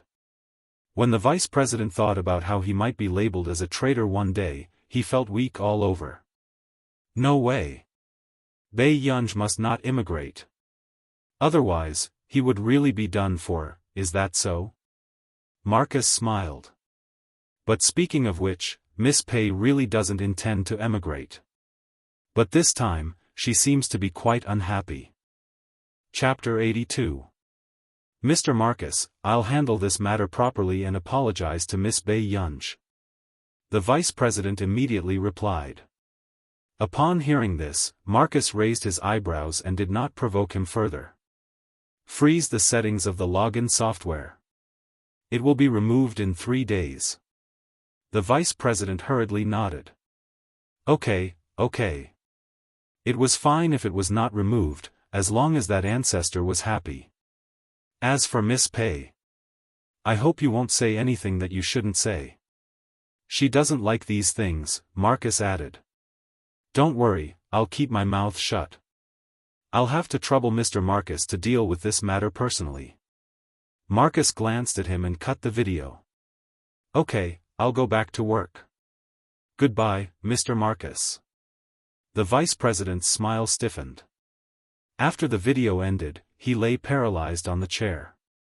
Soon, someone knocked on the door. Vice President, about the headlines. The secretary asked cautiously. The vice president rubbed his face. Get someone to post a notice saying that there's a bug in the company. Oh yes, tell those people that in the future, anything related to Miss Bei Yunj can't be on the list. If they see her post, delete it. The secretary was stunned when he heard this. Didn't the vice president look down on the illegitimate daughter of the Qin family? This was treatment that even the famous artistes that the company worked with did not dare to receive. If the higher-ups ask about this. The secretary reminded him hesitantly. The vice president put on a fake smile. Miss Pei's reputation is the most important thing. If anyone has any objections, they can look for me. Soon after. After this matter was settled, the vice president sent someone to find out Bei Yunj's contact information. He had to apologize to this ancestor. Otherwise, if she really emigrated one day, he would become the person who added fuel to the fire of our nation's computing institute. Subsequently, to the vice president's surprise, he received a call from a big scientific researcher today. It was the director of the top computing institute in the country, a research fellow of the Academy of Science, Mr. Zhong Xinglin. The vice president's hands were trembling. Why were there so many gods knocking on his door today? I heard that something happened to the headlines. Zhong Xinglin asked with a smile. He really wanted to pretend that he couldn't hear the joy in his tone. How did you know? The vice president did not dare to lie to him. One had to know that the people this person usually came into contact with were all important figures that he didn't even have the chance to meet. Didn't some people suspect that it was done by our people? No, it's really not your place. The vice president thought that Zhong Xinglin was here to cause trouble. However, the next moment, he heard Zhong Xinglin ask. Then did you find out who did it? Come, tell me, who is this? Zhong Xinglin could not suppress his excitement. This was truly a talent that had been overlooked. No, he had to think of a way to recruit them. Hearing this, the vice president understood old Mr. Zhong's intention. But what made him hesitate was that he had just promised Marcus to keep his mouth shut. What's wrong? You can't reveal it? The vice president could tell that old Mr. Zhong's tone had turned cold. In his haste, he found a compromise. The vice president hurriedly smiled and said, Yes, of course. That person is a member of our nation's Institute of Computational Technology. Just a moment ago, Mr. Marcus also called. As soon as he finished speaking, the voice on the other end suddenly became louder and louder. How could this be their person? Marcus, that old thing, came to my territory to snatch people? Chapter 83. It was probably the first time the vice president had heard a big shot tearing someone apart. Furthermore, he was so down to earth that he couldn't react in time. But he didn't need to react. Because in the next moment, Zhong Xinglin decisively hung up on him. The vice president was speechless. Half an hour later, Marcus had just finished his work when he saw dozens of missed calls on his cell phone. Was there something wrong with this old man? Marcus cursed in his heart, but he dialed the number back. After the call was connected, before he could speak, he heard Zhong Xinglin's angry roar. Marcus, you don't think of yourself as a human anymore, do you? Are your country's scientific research seedlings extinct? Do you have to snatch them from me? After hearing this, Marcus took a long time to realize the reason for Zhong Xinglin's anger. Oh, this old man had discovered Bei Yunj. When he thought of how Bei Yunj was so stubborn and refused to immigrate, Marcus felt jealous for the first time. A few days ago, he had also just found out that Bei Yunj had such a terrifying ability. She was only 18 or 19 years old. In time, when Bei Yunj grew up, wouldn't this old man be even more arrogant and smug? Marcus felt jealous. What right did this old man have? Subsequently, Marcus chuckled and said sarcastically, "Who can you blame for this? It's your fault for not being able to control her." Zhong Xinglin was speechless. Why was there an indescribable sense of familiarity in his tone? Zhong Xinglin coughed lightly and asked reservedly, "All right. What's the name of your new member? We can talk when you're free." "Zhong Xinglin, do you take me for a fool? Don't get any ideas. Huh, you want to poach her? Dream on." Marcus sneered and hung up the phone decisively. But when he thought of Zhong Xinglin's shameless words just now, he couldn't help but scold him angrily. "Old man, you're shameless." At this moment, Zhong Xinglin's face darkened. He couldn't wait to buy a plane ticket to country or to fight with Marcus. This Marcus, does he think he's so great just because he won the Busaka Award 2 years ago? Zhong Xinglin was furious. "I heard that he was also nominated this year," the young man who was beaten up today said softly. The K.Z. Busaka Award was the most famous award in the computing world. If Marcus won another award this time, many people would use Country R's Computing Institute to trample on their Computing Institute.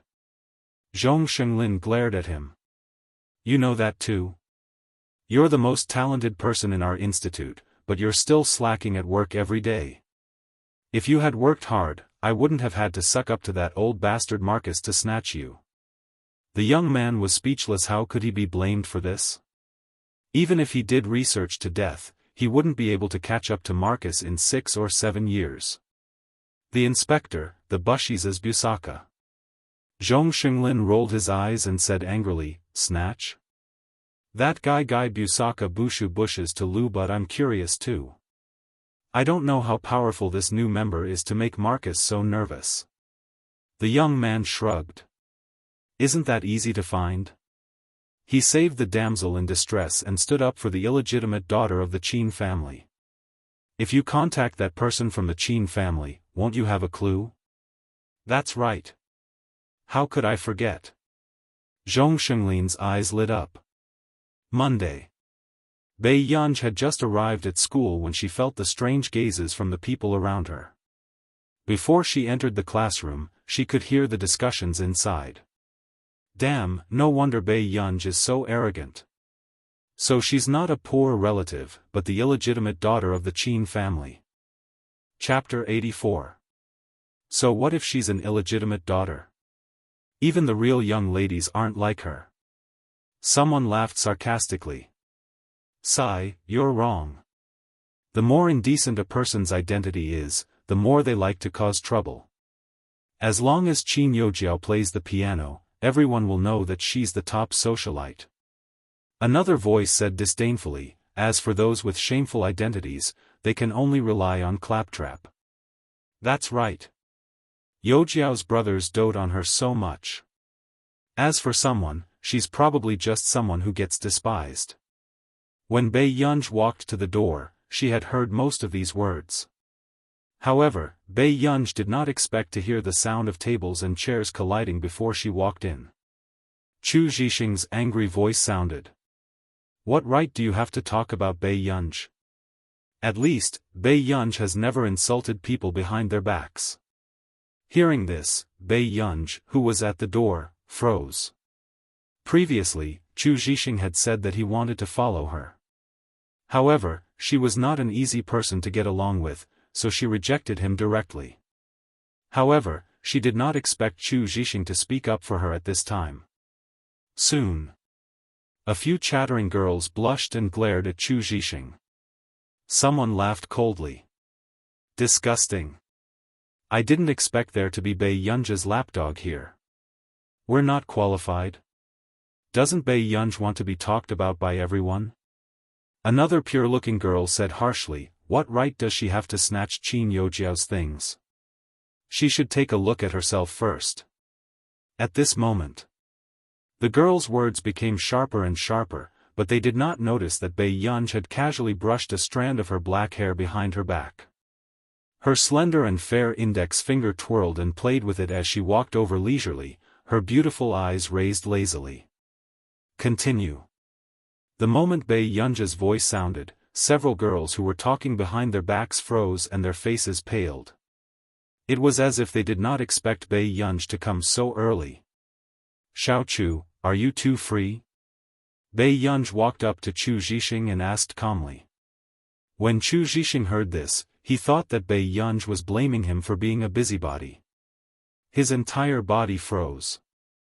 But the next moment, the beautiful and ostentatious girl sneered lazily, "Warm-hearted good citizen? We have to take care of all the animals in the school." Chu Zhixing came back to his senses. He pursed his lips and tried very hard to hold back his laughter. As for the girls, their faces turned red and green. "Bei Yunji. What do you mean?" "Classmate, don't misunderstand. That's what you think it means." Bei Yunji sat in her seat. Her tone was polite, but her words were as impudent as her personality. "You." The girl glared at Bei Yunji and gritted her teeth. Suddenly, a voice came from the door. "What's with the noise? What are you all arguing about?" Everyone turned around and saw that it was the dean. He glanced at everyone with a dark expression. "I heard your voices from the corridor. Did you all get full marks for the college entrance examination?" Bei Yunji turned her head and gave Chu Zhixing a few candies. Then, she pulled up her hat and got ready to sleep. But in the dean's eyes, this scene was a thorn in his side. This Bei Yunji was even more unscrupulous than Lu Yuanci. "Bei Yunji, what are you planning to do?" "I'm crying. I was scolded by my classmates just now and I'm quite upset." Bei Yunji finished speaking slowly and fell asleep on the table. The girls, the dean's face turned ashen. Chapter 85. However, at the thought of Bei Yunji's identity, the dean suppressed his anger and only glanced at Bei Yunji in disgust before he left with a cold expression. No wonder she was only acknowledged by the Qin family when she was already so old. The Qin family probably felt that they couldn't afford to lose face. Everyone in the school knew that Qin Youjiao was a fair, rich, and beautiful girl with excellent results. And because Bei Yunji had injured Qian Chengjun, she was quickly recognized by everyone. Therefore, in Hengda High School, almost everyone felt that Qin Youjiao and Bei Yunji were worlds apart. Not long after the dean left, Bei Yunji took off her hat and flipped open her extracurricular book. There was an iPad inside. "Student Bei Yunji, didn't you want to sleep?" Chu Zhixing could not help asking when he saw that Bei Yunji was awake. "I can't sleep," Bei Yunji said. Chu Zhixing immediately understood that Bei Yunji just didn't want to see the dean. After the first period ended, seeing that Lu Yuanci had returned, everyone had different thoughts. Many people glanced at Bei Yunji gloatingly. Who didn't know that Lu Yuanci liked Qin Youjiao? The others would take into account the Qin family or Bei Yunji's past actions and wouldn't dare to have a conflict with Bei Yunji. But Lu Yuanci wouldn't. At this moment, everyone's eyes could not help but secretly glance at Lu Yuanci and Bei Yunji. Even Chu Zhixing became nervous. They saw Lu Yuanci walk in front of Bei Yunji expressionlessly.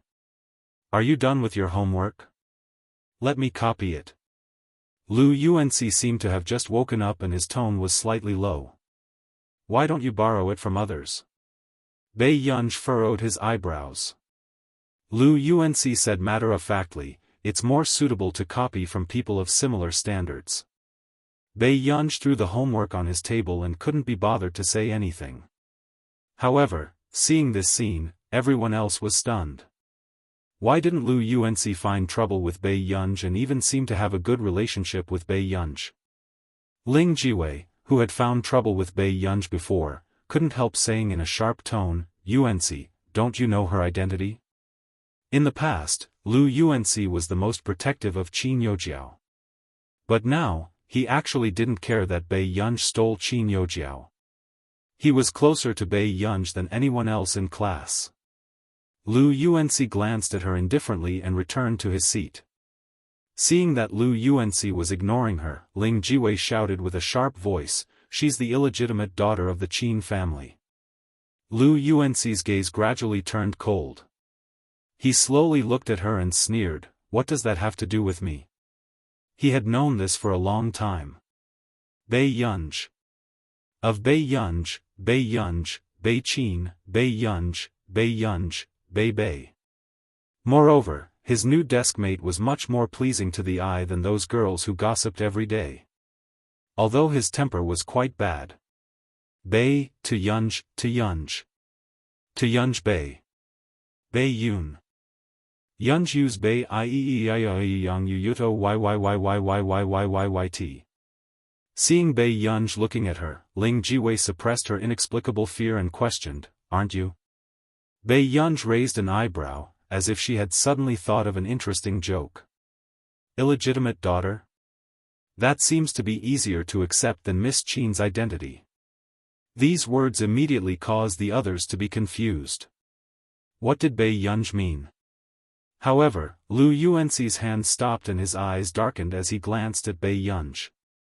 But in the next second, everyone's thoughts were interrupted by the girl running in from outside. "Student Lu, Yojiao is hiding in the washroom and refusing to come out. I'm worried that something will happen to her. Could you please?" Chapter 86. Hearing this, before the girl could finish speaking, Lu Yuanxi's expression changed and he stood up immediately. "Where is she?" After that, Lu Yuanxi did not return for the entire morning, but news about Qin Yojiao had spread. It was said that Qin Yojiao could not stand the shock, and because of a certain someone's existence, she had an emotional breakdown and hid in the toilet to cry until she fainted. Fortunately, Lu Yuanxi kicked open the toilet door and carried the unconscious Qin Yojiao to the infirmary.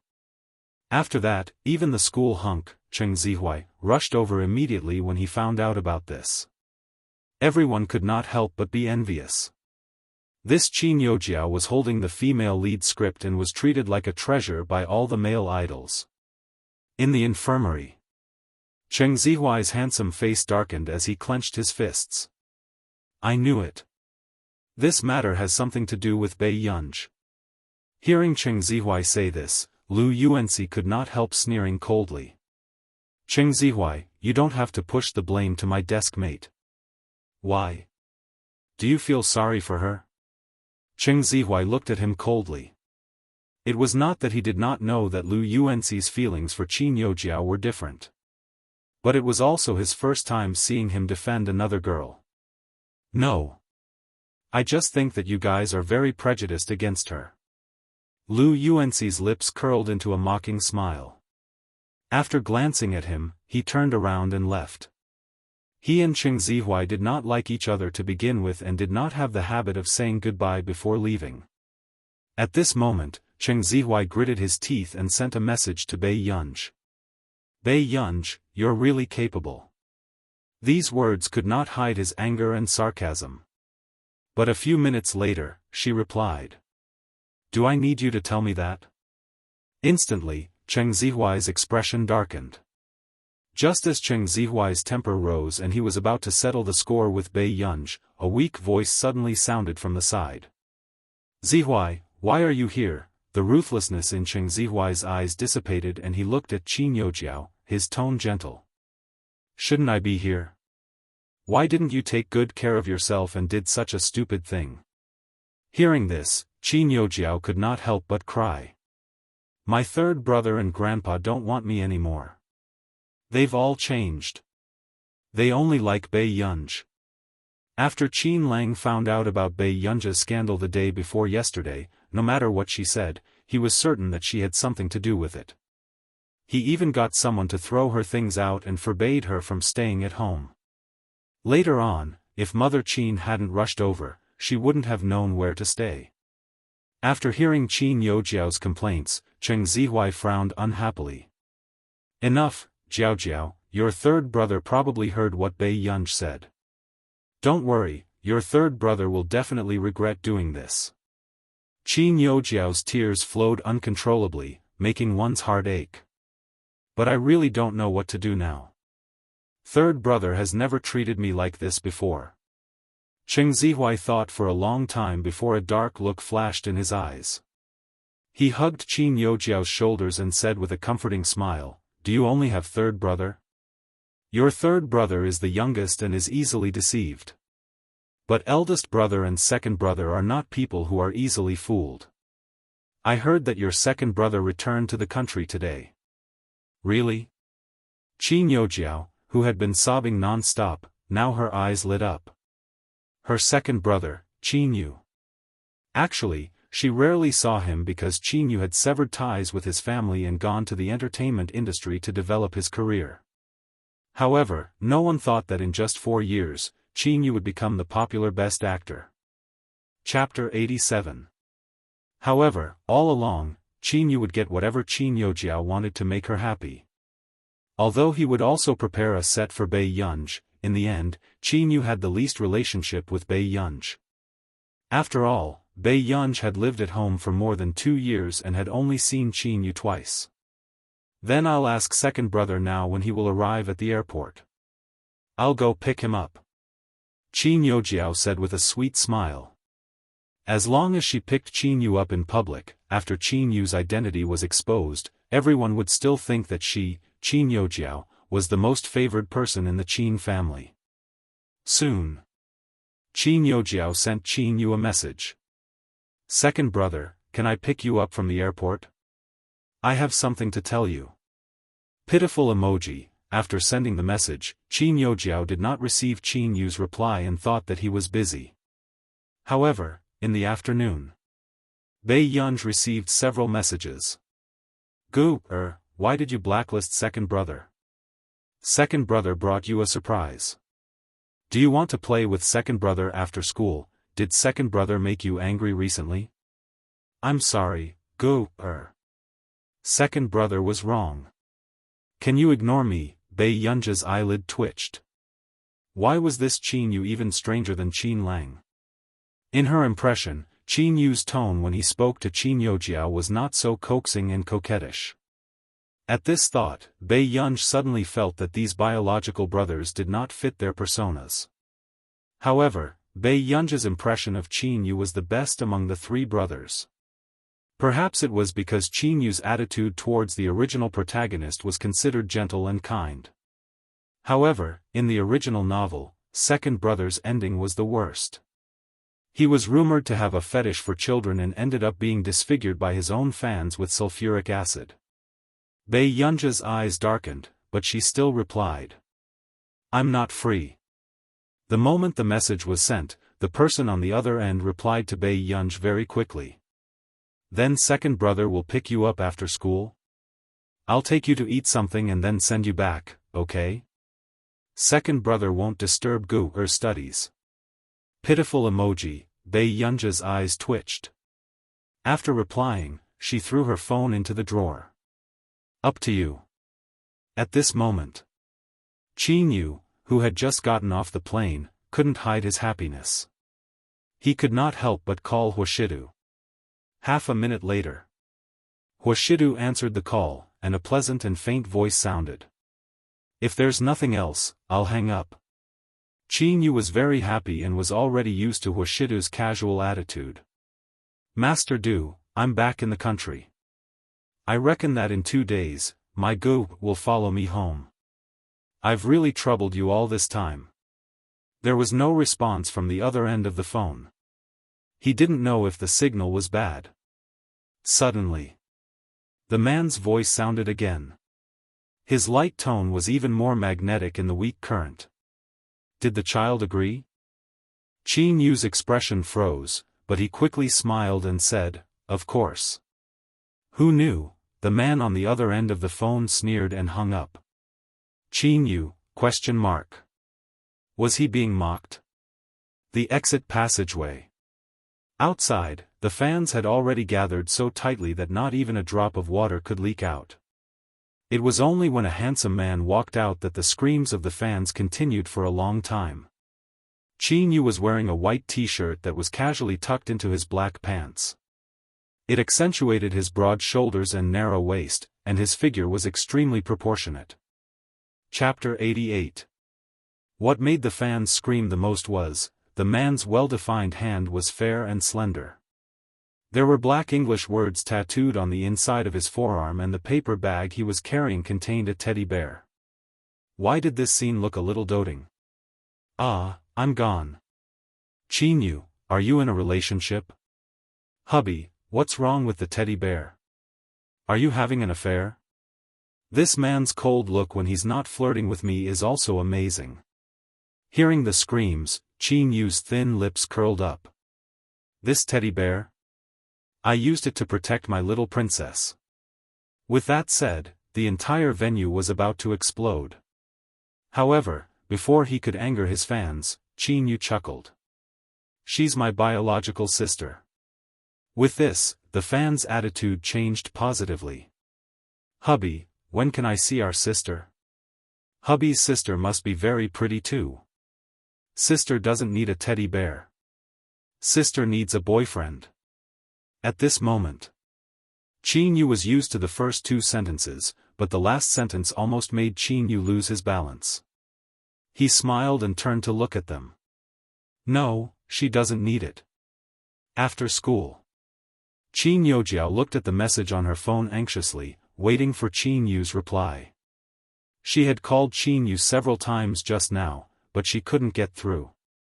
Suddenly, a girl beside her patted Qinyu's shoulder. Jiao, are you okay? Why don't we go together?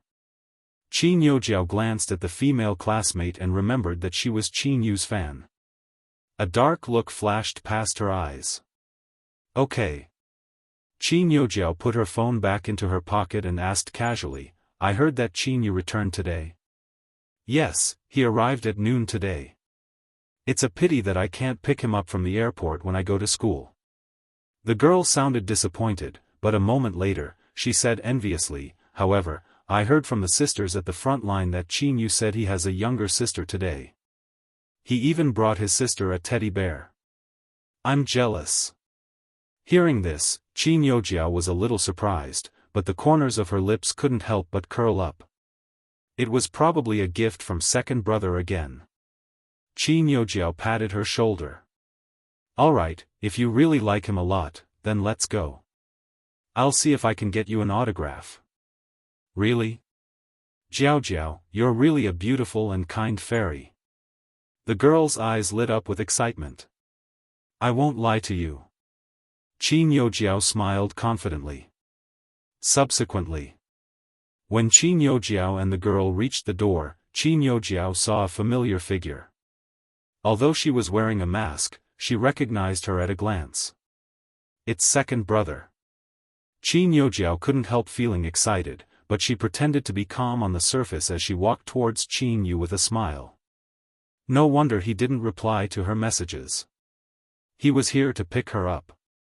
He was probably preparing a surprise for her, right? Second brother, why do you always like to tease people? Qinyu said coquettishly. Qinyu turned around and frowned unconsciously when he saw that it was Qinyujiao. Why are you here? He sounded displeased. Qinyujiao did not react in time and thought that Qinyu was teasing her. Then, her eyes landed on the teddy bear in the paper bag in Qinyu's hand. He was still pretending to be cold to her. He didn't even try to hide the gift he bought for her. At this thought, Qinyujiao could not help but jump for joy. After glancing at the female classmate beside her, she coughed lightly. She reached for the teddy bear in the paper bag. Chapter 89. Seeing Qinyujiao reach out to take his paper bag, Qinyu immediately dodged her approach. Fortunately, she didn't touch it. Qinyu heaved a sigh of relief and glanced at her coldly. It's not for you. Instantly, Qinyujiao's smile froze and the grievances and anger that had accumulated during this period surged into her heart. Her eyes were charming and her tone was a little harsh. Second brother, don't tell me you want to give it to Bei Yunj. If that's the case, don't expect me to forgive you for the rest of your life. Qinyujiao was sure that Qinyu would be shocked to hear her say this. However, when Qinyu heard this, ridicule appeared in his originally cold eyes and he turned to glance at her. Qin Youjiao, you found your biological parents 2 years ago. Isn't it bad to keep staying in the Qin family? Qin Yu asked casually, his tone a little unreasonable. Qin Lang still cared about Mr. and Mrs. Qin, so he was still willing to tolerate it. But Qin Yu was different. If he was willing to tolerate it, he wouldn't have cut ties with the Qin family and gone out to work for himself. However, Qin Youjiao, who was suddenly asked this, felt like she had fallen into an ice cellar. Her face was filled with disbelief and her face paled. Why would second brother say this about her? Second brother was clearly in charge of things and was a little cold to everyone. It was impossible for him to say this about her because of Bei Yunj. Before Qin Youjiao could speak, another voice sounded from the side. What are you doing here? Qin Lang's eyes widened. He didn't expect this Qin Yu to come to Hengda High School the moment he returned. What a wild ambition. Was he trying to coax Gu behind his back? Third brother. Qin Youjiao called out sweetly. Hearing this, Qin Lang couldn't help frowning. After glancing at Qin Youjiao, his thoughts changed. Was this Qin Yu crazy? He rushed back to fetch Qin Youjiao. You're here too. Qin Youjiao bit her lip, wanting to say something but hesitated. On one hand, she hoped that Qin Lang was here to apologize. On the other hand, she was afraid that Qin Lang would say that he was here to fetch Bei Yunj. It had only been 2 years and everything she had worked so hard to manage was going to be snatched away by Bei Yunj. This was impossible. She could allow her brothers to treat Bei Yunj slightly, but they could not surpass her. None of your business. Qin Lang's looks were also very outstanding. When he stood with Qin Yu, who was wearing a mask, he immediately became the focus of the crowd. Is that Crush? Ah. Of course. Did you see Qin Youjiao? Where's Qin Lang's sister? Damn, it's too sour. What kind of winner is Qin Youjiao? Wait a minute, the one next to him looks a little familiar. This outfit, this appearance, is it Qin Yu? Qin Yu? As soon as the girl's voice got louder, many people turned their heads and looked over. Qin Yu was the youngest and most popular best actor in the industry. The number of young girl fans was innumerable. Qin Youjiao, Qin Lang, Qin Yu. Damn, Qin Yu is also Qin Youjiao's brother? I'm going crazy. What kind of goddamn female lead script is this? Her brothers were all male leads. Think about it carefully. A few days ago, someone said that an illegitimate daughter would snatch Qin Youjiao's things. Now, her brothers are here to fetch Qin Youjiao directly. You have to know that Qin Yu has never exposed his identity in the 4 years since he debuted. Not far away, Qin Youjiao also heard these words. After seeing that someone was secretly taking photos, she unconsciously stood closer to Qin Yu. Those who didn't know better would think that Qin Yu had brought the teddy bear to fetch Qin Youjiao. P.S. By the way, this book hasn't been updated yet. If there are similar comments next time, it will be banned. Chapter 90. Qin Lang did not notice it, but Qin Yu, who was beside him, furrowed his eyebrows. He could feel the camera approaching Qin Youjiao. He smirked and pulled up his black mask. With a stride, he stood beside Qin Lang. He used Qin Lang to isolate Qin Youjiao. Soon. Sensing something, Qin Lang looked at Qin Yu. Look, was this something a human would do? However, in the next second. After Qin Lang regained his senses, he hurriedly avoided Qin Youjiao. After this scene was captured on camera, it looked very strange. Qin Youjiao stood by the side, but the two handsome brothers were standing next to each other. They looked like plastic siblings. Feeling that Qin Lang and Qin Yu did not want to get close to her, Qin Youjiao's expression darkened. The corners of her lips curled up stiffly, wanting to approach Qin Yu and Qin Lang. Second brother, third brother, Yu, suddenly. Qin Yu took off his mask, his dark eyes shining as he walked towards the school gate, as if Qin Youjiao did not exist. This scene made Qin Youjiao lose her composure, and her expression was as dark as the bottom of a pot. Especially when she turned around and saw Bei Yunj walking out of the door. Why did Bei Yunj come out? Qin Youjiao suddenly had a bad feeling and interrupted herself. No, it's impossible. Second brother isn't here to fetch Bei Yunj. However, with that said, Qin Yu, who was not far away, had already walked in front of Bei Yunj and gave Bei Yunj an affectionate hug. Gu, second brother missed you so much. With that said, Qin Yu could not help but pull down his black mask. His slender and tall body bent down and rubbed against her shoulder lightly. Everyone was stunned by this scene. After a few seconds of silence. Ah, it's really Qin Yu? Qin Yu is here to fetch Bei Yunj? Oh my god. I thought Qin Yu was here to fetch Qin Youjiao. After all, wasn't this the publicly acknowledged little princess of the Qin family? Hey, did you notice that Qin Yu and Qin Lang didn't talk much to Qin Youjiao just now? Qin Youjiao doesn't seem to be as doted on as the rumors say. Qin Yu's passionate hug just now was really shocking and enviable. After all, Qin Yu had never been involved in scandals in the industry. It could be said that this was the first time they had seen Qin Yu get close to the opposite sex. Then, someone retorted, there's no need to be jealous of the young miss, right? No matter what, Qin Youjiao had been in the Qin family for almost 20 years. When did Bei Yunj come back? How can she be compared to Youjiao? Hearing this, many people thought about it and felt that it was true. Qin Youjiao was a fair, rich, and beautiful girl with excellent character and academics. No matter how one looked at it, she was more likable than Bei Yunj. At this moment, Bei Yunj froze when she was suddenly hugged by someone. Can you let go now? Bei Yunj raised her eyebrows slightly and said indifferently. Hearing this, Qin Yu immediately let go of Bei Yunj and hid the paper bag behind him. Gu, guess what second brother bought for you? Bei Yunj's eyebrows moved. She glanced at Qin Yu, whose eyes were shining, and could not help but smile. Diamonds?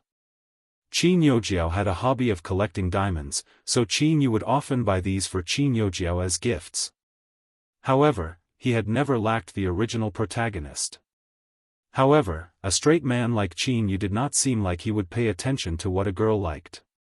He had always thought that all girls liked the same things. No. Bei Yunj stared at him and said nothing. Seeing this, Qin Yu immediately cowered.